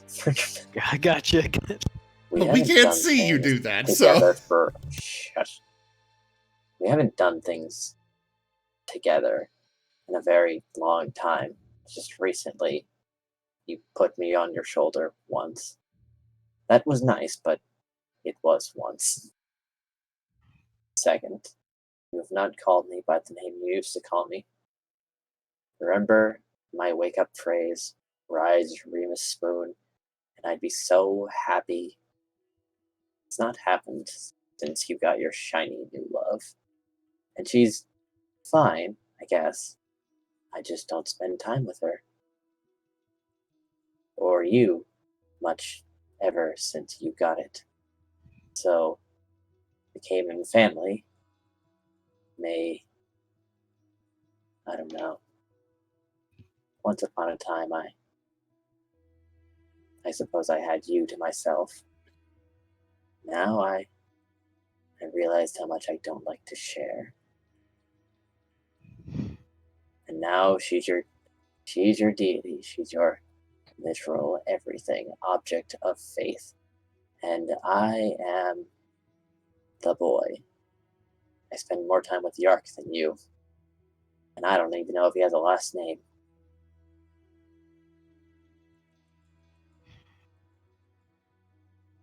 Psst. You're actually supposed to stay with people about your own age. Well, yes, but I also know the more time I'm spending Voice time from with people, above. I don't believe in you. Oh God, she's getting the God voice power. And then again, I'm not a good person, I don't think. There's something wrong with me, isn't there? And you know what it is. Dusty. Remus. There. You know what happened to my first family. Made guesses. I left to save our farm. I left my wife and my children behind. They were no more than the oldest 5 years old. I went. I served in a war. I came back to death and destruction. Our fields were burned and torched. And I saw the corpses desecrated in front of me of my wife and children. And standing before them was a woman that I left in charge, that my wife trusted.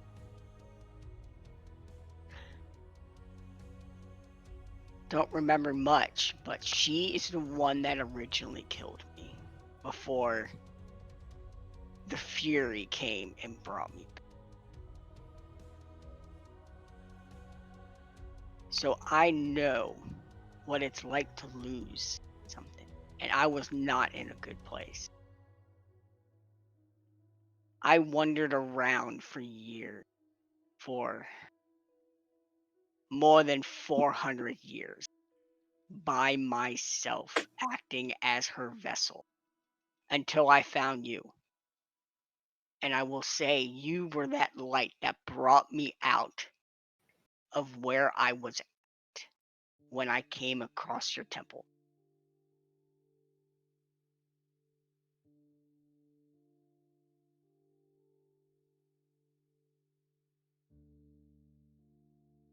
You became part of my family. You became a child that I could never get back. And I cherish and care for you, even now. I do apologize. I wish there was things I could take back. You're a good lad. You're a good person. I'm just not that great of a father. Not that great of one that raises children. A lot that's happened that I wish I could take back. But I did teach you as much as I could. And then Rosalind came. And I love her as much as I love you, son.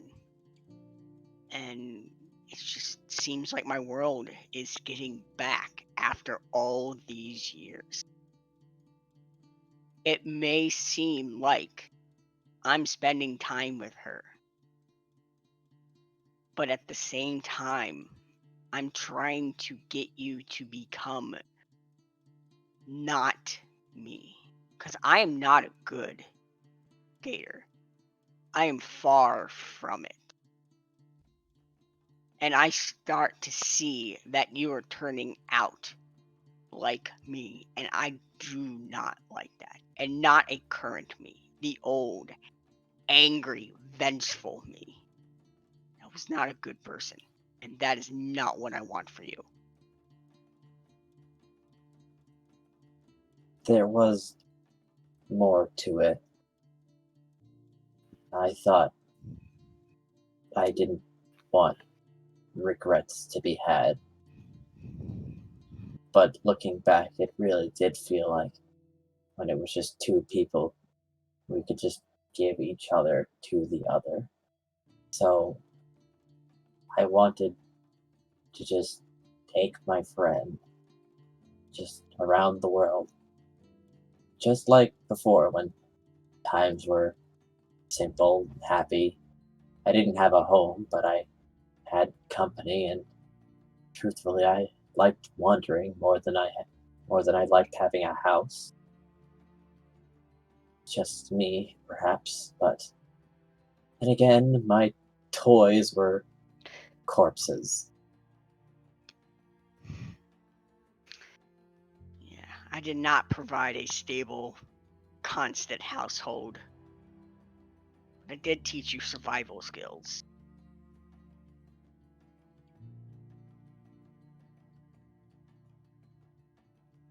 Hmm.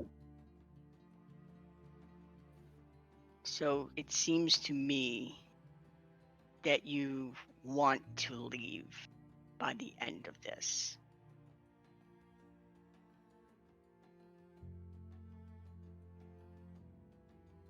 That's what my heart said. But at this rate, I don't know how much I trust it. Just so angry. I feel everything so intensely. I hate, and I hate, and I hate. And I hate you for leaving. Putting yourself in danger, leaving me. I did my best. And then, damn it. So much that I don't know what to do with it. I just not don't feel like I'm going to be me much longer. I don't feel like I'm going to be who Dusty is supposed to be. Zerf's gonna lean in and just like bear hug him tight and just go, it is natural to feel that anger. You've been through so much for some so young. I know what it's like, but you cannot let that rage consume you. You can use it, but do not let it consume you. Because once it do, there's no way coming back from that at all. And I am so very proud. Even when I was gone, what I heard you do and stand up, my son.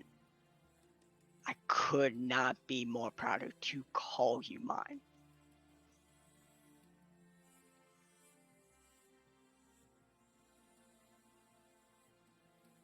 I can wait a while longer before making a decision. But I want to know about the promise that day when we were in the cave and you told me I can't fight anyone ever again. Or, I guess more specifically, I cannot have the blood of a person who's still alive. He'll pull back a little bit, goes, I guess it is time. You are not just a normal bat, more vampiric in nature, but I assume you already know that. Hmm. You were young when this happened, when a small barkeeper cut his finger and you offered to take care of it and licked it up, and then a creature was released. You went into some craze and destroyed and murdered an entire town and almost killed me at the same point before I could stop you. Some sort of bloodlust that took over and just made you senseless. That is why I told you never to drink live blood, because it is a creature that cannot be released, at least until you tame it.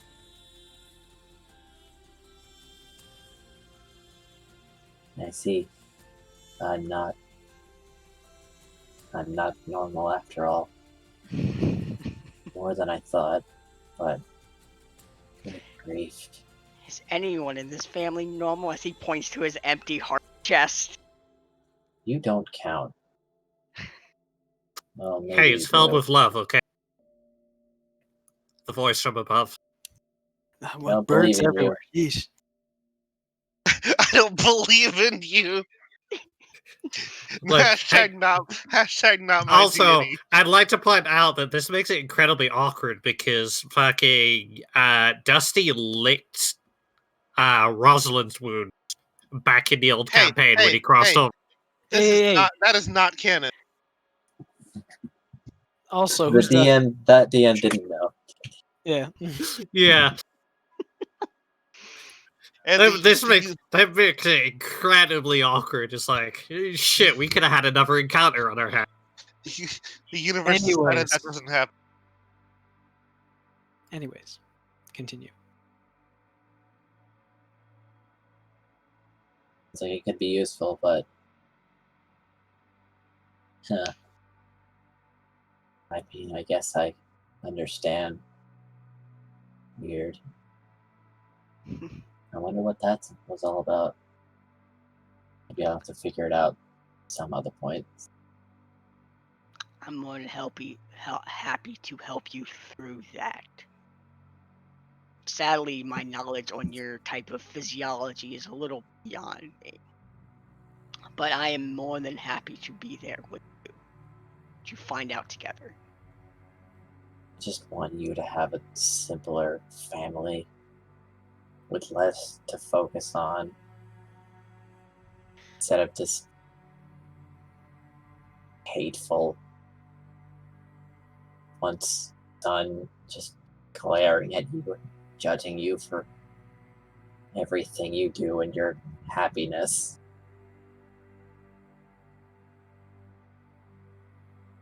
I understand. I get how it looks, how it seems, especially after all this time it was just us. And now a new person's coming in, but she's not replacing you. She is with us. She's another shoulder, another heart, another warm body to care and share that pain and rage with. And heaven knows she knows a lot about rage.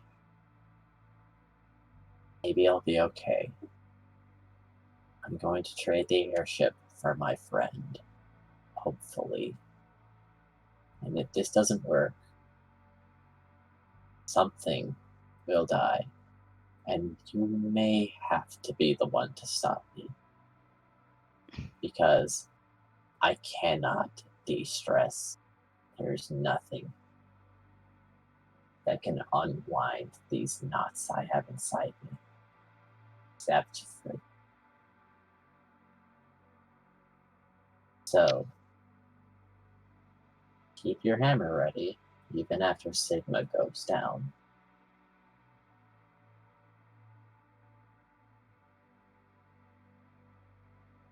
If Because I may go wild. your friend means that much to you, doesn't he? I saw him again, but he wasn't okay. I didn't realize he was waiting for me. Or that he had a time limit. Just knowing that fills me with so much. I can't even put it into words, but it's amplifying everything else. That I almost let him go without knowing he was waiting for me. Or could have been waiting for me.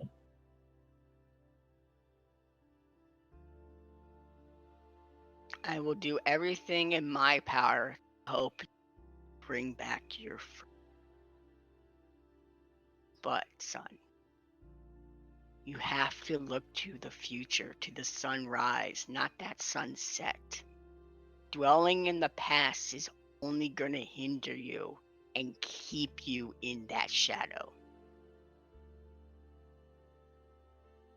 If I see him again, I am going to scream. I don't even know what I'll do. So, yeah, no, I'm not in touch with myself anymore. I am ready to destroy and die and anything at all. Just don't know. I hope tomorrow comes soon so that I can be myself again. But maybe after everything's all said and done and all this mess is out of me, then maybe I can think and know what I want. Zero's just gonna look at him dead in the eye and just. We can work through this anger and rage. You can direct it to what we need to direct it. But I will not bury another child before myself will survive this, damn it. That is an order. Okay. Rosalind has a free park course in handling your. You may try. Also, ironically, Dusty starting to sound how Rosalind was at the start of the campaign, where she literally just had a death wish for herself and anyone and everything. Yeah, he does. Meanwhile, up above, Siddle is yelling at DeSoda as DeSoda is flying down around you guys. Go under that dog. Stay under that dog. Make him pay. That's mean! He's filled himself up pretty well and is ready to listen to your orders now. Hey, Siddle, I hope you can fly. Are you really doing that, Rosalind? You gonna push him over? No, I'm probably still transporting the Earth orb back with. I mean, I figure this is all happening at once, so we're probably still. Yeah, that's why.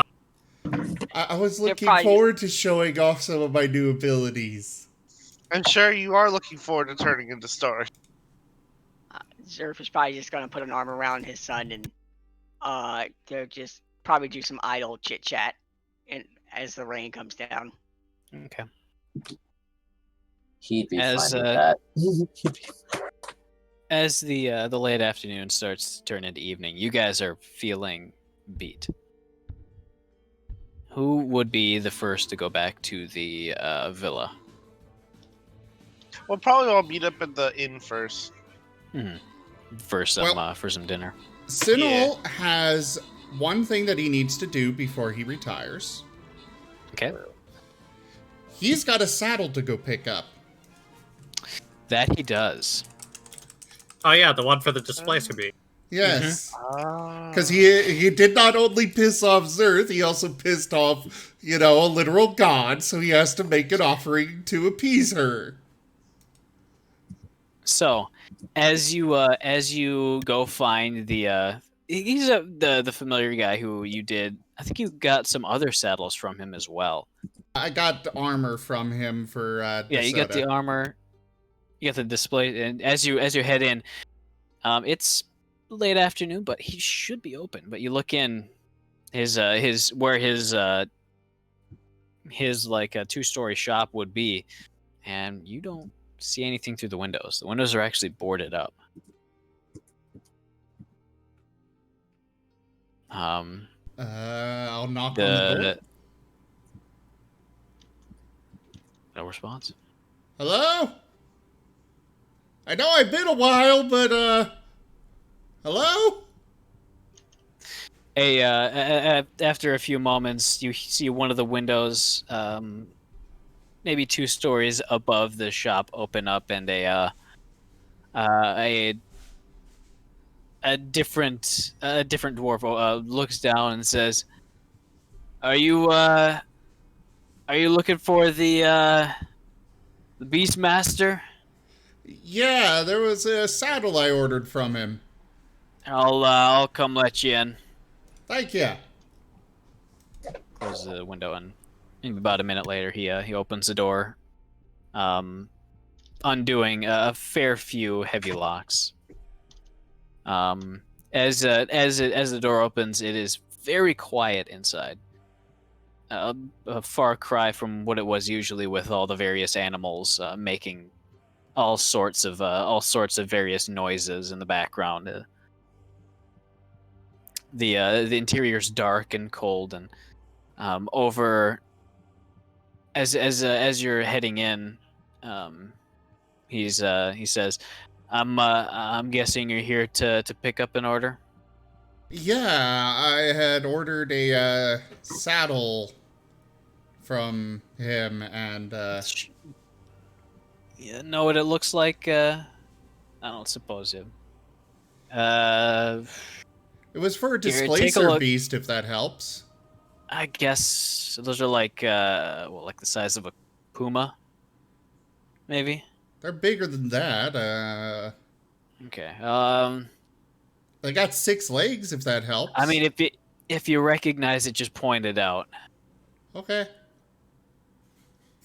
As you're heading into his workshop, you see almost instantly that there's a healthy amount of this sort of dark brown stain on the wall and ceiling, right where the main shaping bench would be. I can't believe he's fucking dead. So, did something happen here? Yeah. I'm guessing he's not I with mean, us have you been? anymore. No. Is that one it? It's not it. Takes you a few moments before you eventually find it, and it looks like it's the right one. Looking at the little maker's tag, it does have your initials on it. All right. And give me your passive perception. Or what's your passive perception?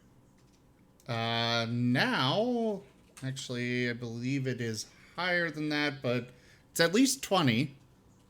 Okay. In one of the stalls is a gargoyle. Oh boy. He did get a gargoyle. That gargoyle's still here? Yeah, it's a bit heavy for any of me and my friends to get out, so it's gonna stay there until somebody else buys the place. Ah. Yeah. I hope all that stuff goes well for you. Thank you much. I hope things go well for you guys as well. Appreciate it. I want a pet gargoyle. You already have one. Gar is a partner, not a pet. So as you head back, He's my sous chef in the kitchen and in life. the tavern itself is doing pretty well. As you all kind of filter back in and have a nice warm hearty dinner full of various meats and stocks and stews and freshly baked bread. There hasn't been a grain shipment in a little while, so stuff's starting to get stale. But the drink is holding well, and some of the cheeses are as well. The dry vegetables like onions, carrots, and turnips and stuff, those keep very, very well. And you're able to get a nice meal out of that. Though for fresh herbs that you don't grow in your garden, it's getting a bit more difficult, the sous chef is saying. Luckily, I have the Heward's Handy Spice Pouch to help out. Very true. All right, but So, near the end of like the dinner part, I'm gonna say, so if we're not using these potions, they're gonna go back. They're gonna just lose their magic by tomorrow. So, why don't we have a toast Okay. to the future Sharn, decided tomorrow for the better or worse. Sure. Begrudgingly. Mostly because the last time he drank something that magically disappeared and he became rubber. This is different, I promise. No dragon shards were used in the making of this potion. I want to roll an insight on that. Go ahead. 15. Dragon shard powder is where you get most magic for potions. I can't look, no actual dragon shards, just a little bit of the dust, okay? That's how you make magic potions. If he, It would just be gross water otherwise. Zero's just gonna, like, if he brings it up to his lips, he's just gonna do like that gecko tongue lick. Gonna like take a dragon shard and just like grind it into powder using my war pick on top of the bar counter. Bless it, and then just like hard snort it right. I would not advise. I would advise against that.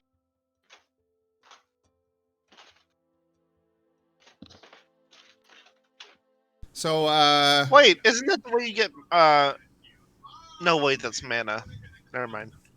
Okay, so let's all toast and drink the potions. Everyone roll d6. I mean, Sinnoh's not there yet. You would I have thought been you. I was about to say. I thought you were eating with all of us. I mean, if he's there, then he would have presented the saddle to Rosalind first. Oh, well then I You guess know, we'll before do she that. smashes his face in. We'll rewind in a sec. I'm not gonna Let's see what smash your your face potions in. I may rip your spine out if you tell them.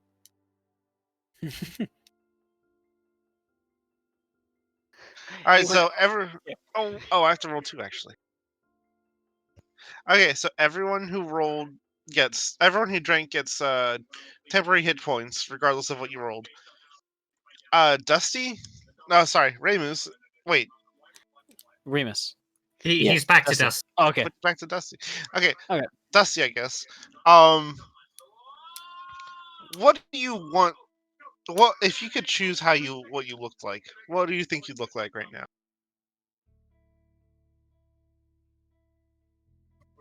Because Taller, rolling perhaps? rolling a 6, Older. rolling a 6 casts alter self on you for Oh. 10 minutes. Then So you can you'll look probably look older. You look however you want for 10 minutes. Oh boy. Dusty suddenly grows about 4'5" and a bit stockier all around. My son's become a man. Zerth tears up. My boy.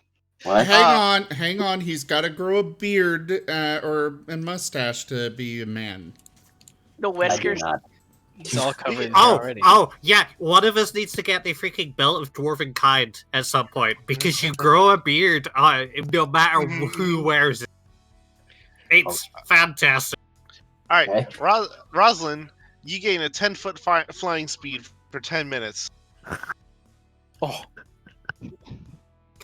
Okay, Wings. I'm just gonna hover. I'm gonna hover above the ground, and my scarf is going to like float around me, and Yes. I'm doing the godly thing.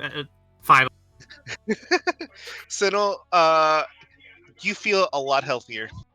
You got the healing roll. Ooh. How much?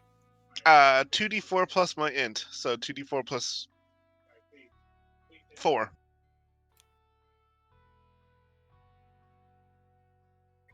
That much. Ooh. Zerth, Mm-hmm. you have +1 AC for 10. For You how long? you feel thicker for 10 minutes. More buff, like that. Yes, Dad but bod buff. Grr. thicker with 2 C's and no K. It's all in the tail. Oh, you bulk up, you just go vroom. And I can roll an extra d4 on every attack roll and saving throw I make for the next minute.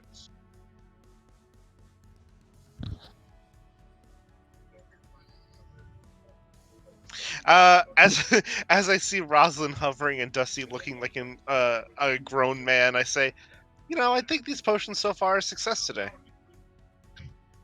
Oh, I'm not goo, so that's good. I am big now. I'm finally adult. Interesting. It's only illusion though, but yes. Unfortunately. How does Zerth react to seeing how his son would look if he were a fully grown man? He's trying not to tear up, but it's coming out of his one good eye. Aw. He grew up to such a fine lad. They He grow feels, up so fast. he feels at peace. It's like I blinked and he was a little batling just yesterday. What about you, Yark? What do you mean? What happens to you? Oh, I said I can roll a d4 and add the number to every attack roll and saving throw I make for the next minute. Nice.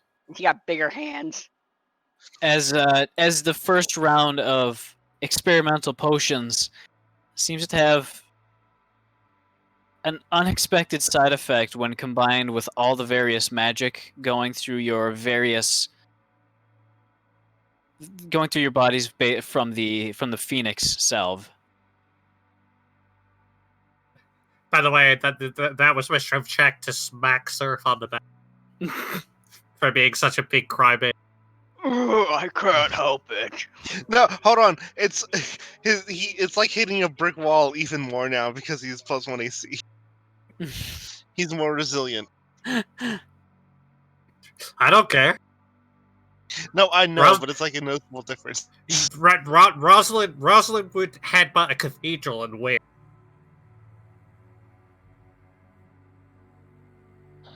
That is true. Wait, so what do you say, Yeah. Nova? But yeah, Dova. No, that was it.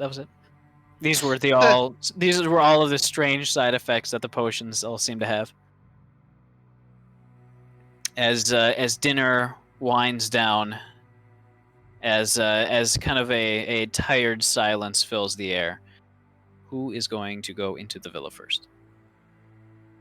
I'll probably go last because I'll be cleaning up. Sin'll go first. Okay. Sinel, as you head down to the basement towards that spot on the wall where the villa is, it's kind of dusty back here, and there's a big ass cobweb kind of in this corner. What are you doing back there, Dustin? Him. I'm everywhere now. I'm an adult, so I That can joke do will what I never want. get old. Give I me can hold ignore on. the laws of reality. Give me a perception check, Sinel, and Dusty, give me a stealth check Okay. as you hide down there to spook whoever comes down first. You said it, so it's canon. Man, it sure is dusty in here. Wow. Jesus Christ. That's just luck Dusty, for ya. you're not used to being so tall, so your ears are just poking out from the back of one of the boxes. I'm Dusty, sorry, what are you can doing we- back there? I'm gonna screenshot. Don't see me. Well, okay. I'll see you in the villa later. There we go. Oh, This is come now back. immortalized in chat. Okay.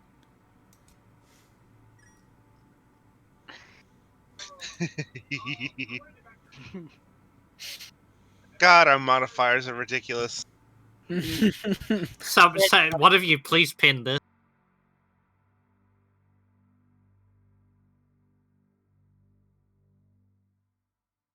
Success. Excellent.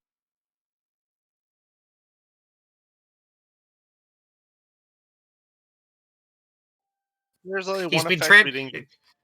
He's been training his eyes to detect X. That's why he's so good at perception. Dude, Oh, yeah, you can't he's a you can't roll parasite. you can't roll a round stone near him without his eyes just darting immediately to it. There, I got a thing for this. I've got just Anyways, the after- right thing for this. After defusing the spook, you kind of brush aside some of the cobwebs, and I love it. and start to head through into the warm, comforting villa to get some good rest in your own bed. Unfortunately, the comfortable summer air that you expect does not wash over you. Instead, you get a cold, almost a bitter breeze passing through the dead and bare trees before you. It's dark. And there is no light aside from a field of murky, faintly glimmering stars far above. I'm going to pull out my star map and compare the stars above to that. Okay. I'd say pretty easily you'd be able to tell that the star field above is not real. It's pretty fake. Okay. You see a handful of constellations you recognize, but you remember that Yark was the one to create this place, so it's not out of expectations to figure that this is probably just what a night sky ought to look like ish. Close enough. As far as a background a backdrop sort of a perspective. I swear, if the Fury started squatting in our house while we were absent for 12 days. Well, Sinel is going to step back out and inform everybody else that something is very wrong in the villa. You walk up. Villa's haunted. Cock's gun. What? Villa's haunted. Villa's haunted. I'm so glad. I'm so glad you did that. It's like as a like violet aura slowly wraps around Rosalind. We know the villa's haunted. Rosalind, here, before you remember what I did, I got you this very nice saddle for the displacer beast. Okay? Okay? We're good? If the displacer beast is still alive. Smash. Stop. We throw the squirrel into the portal. You may need a new basement door. Rosalind, do you have dark vision? No, I do not. You can't see shit. It is dark, it is cold, and the air is dry, devoid of moisture and life. Were you aware I do have dark vision? Yeah. Okay, I wanted to make sure. You can't really see the villa from the entryway, and I figure you probably wouldn't have gone too far. No, I would not have. It seems danger. Better to have the group. Rosalind can see even less. You don't even see the dead tree. I'm gonna infuse my homunculus with light to make it glow, and then give him to Rosalind. He can hover. Little insectoid wings unfold from his back, and he just hovers there almost silently. You know you can infuse people's weapons with light, right? Yeah, but I love Mir. Plus, this way, it's not dependent on your light. He just follows you. Like, you don't have to hold up your hammer constantly. Alright, I just don't want to get him killed. He'll be fine. He's a strong lad. Sinel will very cautiously go in after Rosalind again and assume his starry form, which emits light. Oh, I thought he just explodes into a constellation, just poof, and then just stars just hovering in the area. So you need a new basement door. While in your starry form, you retain your game statistics, but your body becomes luminous. Your joints glimmer like stars, and glowing lines connect them, as on a star chart. This form sheds bright light in a 10-foot radius and dim light for an additional 10 feet. That's cool. Now, I do have a constellation that appears on me. In this case, I am going to be in my dragon constellation form. It's a dragon type. Throw a Pokeball at it. Watch out for fairies. And other dragons and ice. Many Oh, things, and actually. Gar just immediately silently starts working on mending the door back together. Zerth and Dusty will probably go in, and when they go in, Zerth's like, well, to Dusty, be like, let's decreepify this place. Where do we start? I don't know. Oh, Dova, isn't there a thing where I can like? How do I put it? Isn't there a control panel for the demi-plane somewhere near the entrance? Yes. The book. There's the book, and there's also the large gem, which is I Very believe deep. it's deep underground. You buried it, and basically that book is the control for that gem. Yeah, we found the vault and fixed the door, if you remember. Yeah. Dova, because I specifically actually asked the ghost about it.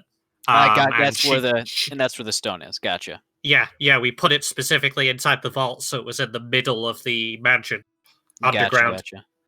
I'm gonna look at the book and see if I can figure anything out. You look at the book itself, and the permission list is nothing but almost a web of black inky scratches.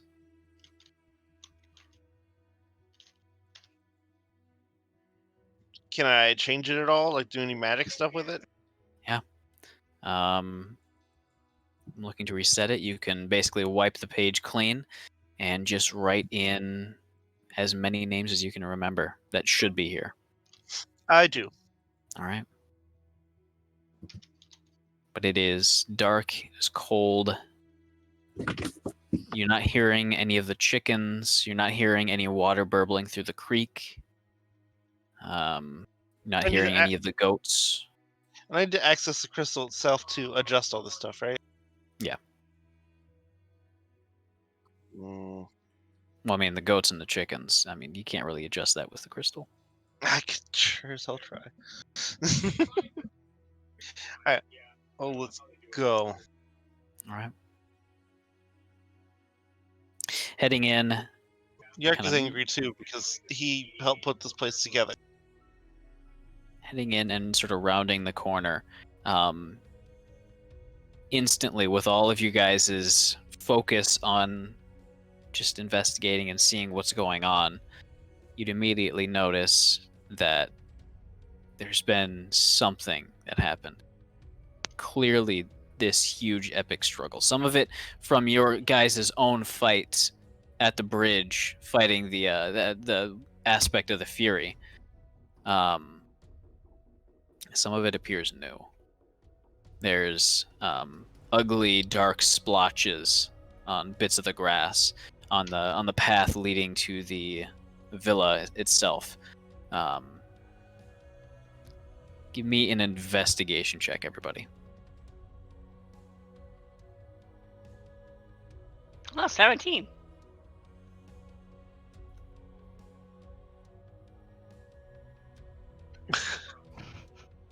I get one from Sinol and Dusty. We're all over the place.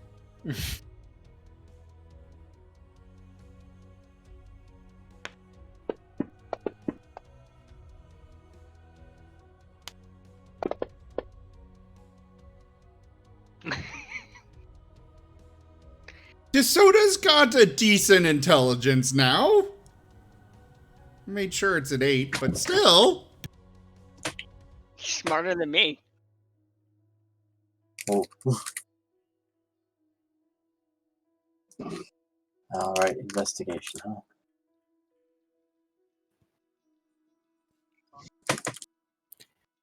I saw 17. DeSoto would have a decent idea. He would actually he'd be sniffing a faint trail, and almost instantly start kind of splitting off and following that trail across the bridge and kind of towards the beach where the Fury approached the first time. Sinnoh will gesture to the others, make sure they saw, and follow after immediately. I follow. All right, Yarky going with Zerth, and I suppose since Sinnoh's also basically everybody but Yark and Dusty, you'd recognize a distinct pattern repeating throughout all the various markings and footsteps in the ground of a duo of drag marks that you would have seen before when somebody is dragged unconscious by their arms or by their shoulders, as their toes or their heels drag across the ground and kind of limply hanging behind them. Bad. Not good. And it's at this point that you probably see the villa. The front gate hanging by its hinges, one of them snapped clean off. It's silent. I run up and The only sound of a faint whistling as it passes through maybe one of the many various windows and doorways throughout the villa.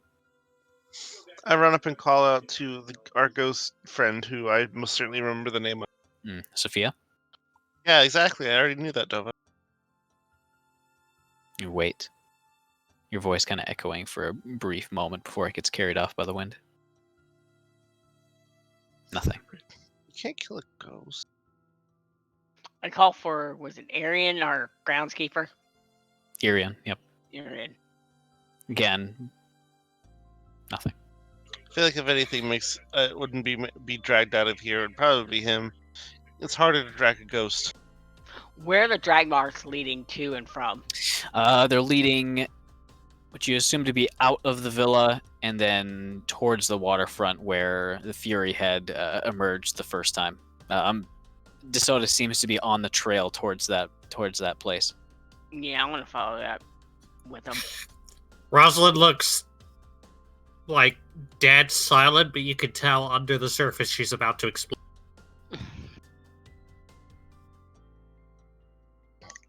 Yark is gonna sigh sadly, and he's gonna start walking back to the portal and say, "I'll get the beds ready." What? And I'm gonna make sure all the beds of the inn are ready Oh, for us. Sinnoh, you're going to continue following that trail, and I think Zerth and Rosalind, you were going to head in to the villa, correct? Yes. Sinnoh will be following behind DeSoto. Okay. Rosalind, what are you doing? Or sorry, not Rosalind, Dusty.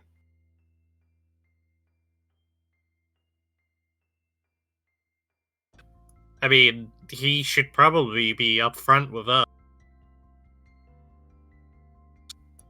If he's even there.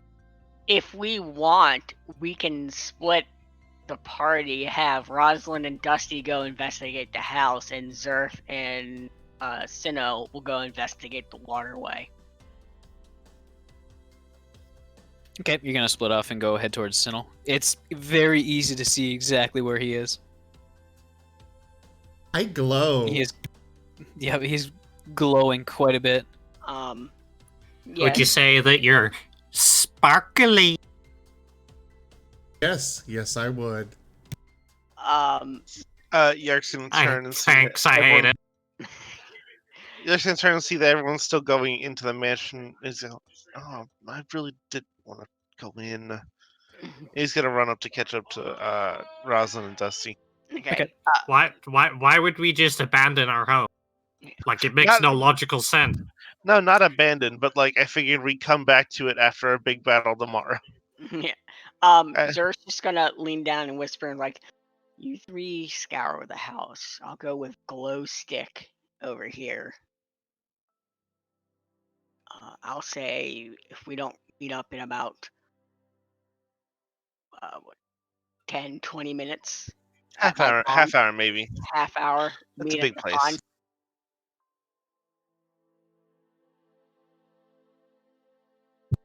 Okay. So, for those of you heading into the manor, I want you to give me a perception check. This is based on hearing. You could think we brought the bat. Dusty? I'd probably have followed Rosalind and Zerth. No, We Zer- specifically asked you to come So- with me, Dustin. Yeah. Zerth and Sinel are checking the beach. You, me, and Rosalind are checking the manor. Oh, okay then. Yeah, because it's three and three. Sure. And it's based on hearing, so you can roll with advantage.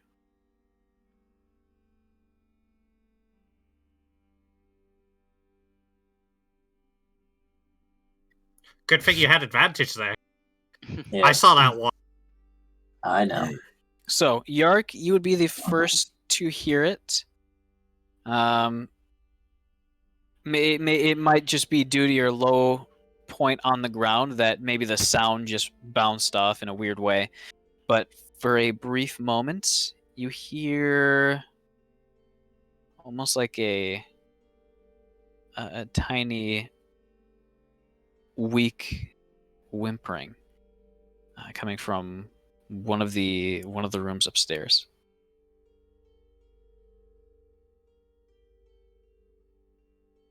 Hmm. And a few moments after Yark hears it, you hear him, or you see him kind of stop and look towards that direction. Focus your ears, and you can hear it too, Dusty. I'm gonna run up those stairs. All right. Haha, time for a reckless abandon. How high is the ceiling? Again? You're in the central plaza, so it'd be open air. But the ceiling up towards that second level would be, I think, about 20 feet tall, 20 feet up. Well, Delva, Is that It how just so far you ha- can jump? it just so happens that jumping is equal to your strength score. I'm going to jump up to the balcony that's on the upper, because there was a balcony that looked over the central courtyard. Yep. You can doubly jump up to that second floor. It's great, isn't it? That's exactly what I was Yeah, doing. I can't believe I missed that rule. So, for those of you guys heading out following DeSoto, he leads you through the field down towards the beach, following that trail, that drag trail the whole way. You can see in the sand there's quite a few marks from beings being in here. From your best counts, maybe around 20, 30. Mm. But the ocean is completely still in all directions. The water is glassy smooth and reflecting the murky, not quite real starscape above you with perfect accuracy. It's hard to see where the sea ends and where the sky begins.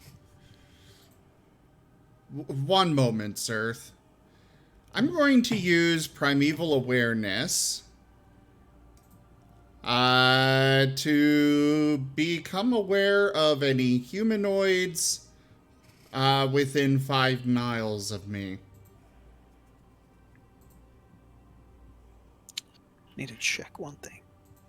Also, I just wanted to mention that Rosalind totally could have just flown up there. For the record, this basically includes anything that walks on 2 legs. Does it specifically say humanoid? Yes. All right. Well, it's for my favorite enemies, but my favorite enemy is humanoids. Mm. Nobody but the party. Okay. Also, I thought as I thought the flight thing only lasted 10 minutes. Has it been 10 minutes already? it's probably been We've- 10 minutes of you guys we've- having dinner and Okay, never mind then. and just Yeah. making small talk and telling jokes for a little while. Never mind then. Give me a perception check, you two guys on the beach. Or perception or investigation. Beach Bros. Dun-dun-dun-dun. Beach Bros. 3 of them. by the What way. type is it? Vision. He was almost a 20. I saw that. Actually, vision or smell. Well, Ooh, if it's something about detecting like somebody who's been injured, I get an advantage on that. what are you, a shark? All right. Inside the manor. Heading up and kind of following that quiet sound. The sound has stopped by now, and as you start to look around, the search is fruitless until, let's see, it's Rosalind, Dusty, and Yark up there.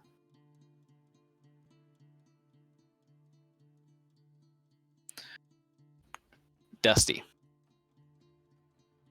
you open up you pass through the splintered,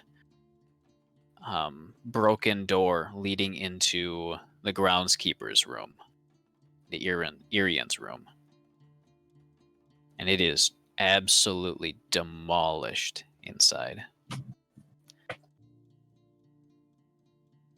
There was a makeshift barricade that was built up on the inside of the doorway, but has since been kind of knocked aside when the door was violently broken open. And you see a pale,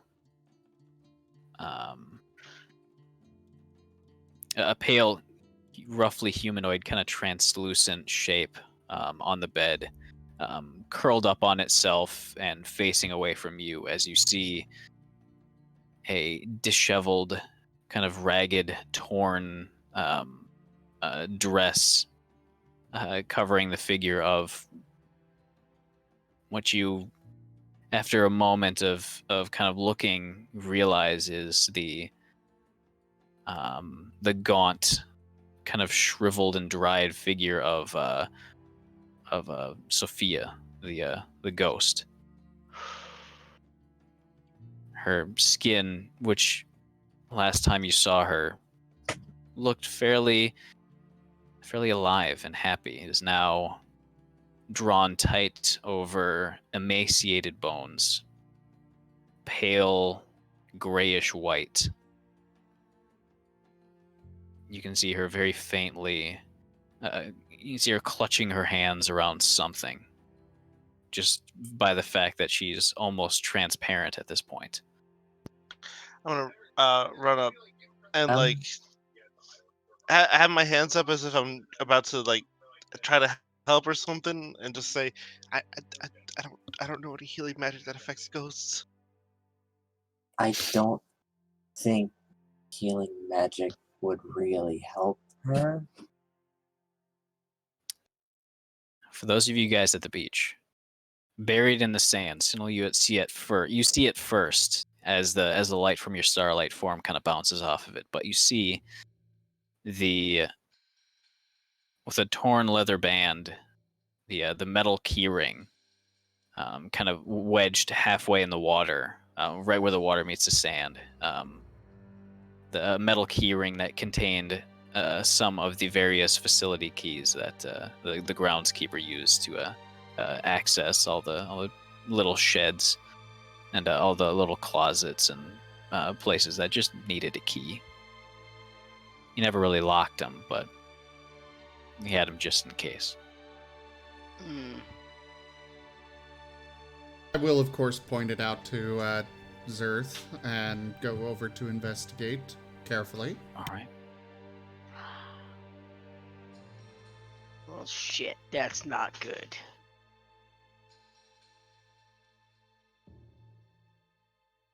I go over and help investigate. All right. As you guys head up and inside back inside the house, Rosalind and Yark, you'd be here at this point and be able to see the kind of emaciated and shriveled form of Sophia the maid on the bed.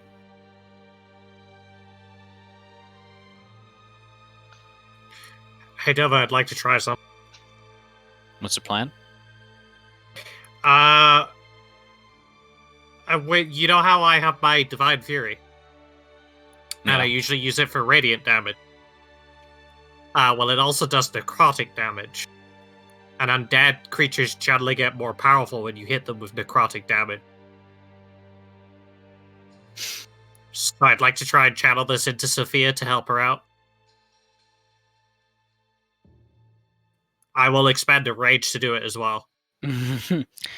As you're kind of gathering behind her, you start to channel this energy. And it's at this point, it seems that as though she finally notices that somebody else is here. And whether out of instinct or whether out of fear or whatever she's feeling at the moment, she disappears. Looking back she doesn't even look back. Her shoulders almost tense up as she just vanishes. Left in her place is it's a tiny little bronze locket. Gotta pick it up. All right. Opening it up, you can see two hand-drawn, very intricate and nicely done depictions of both. It's kind of a heart-shaped locket, and the maid's on one side, and Irian, the groundskeeper's on the other.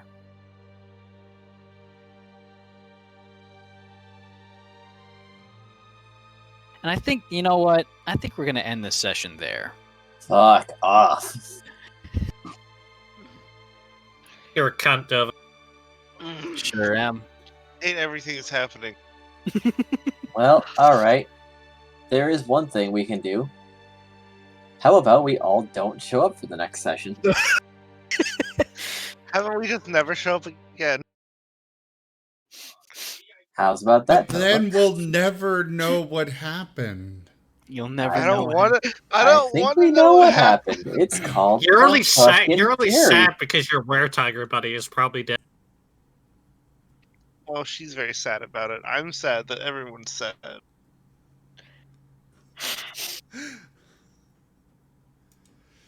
All How right. How about How we? could How about? you? I how about we- saw I had a real quick. pretty great time this session. You know, I loved the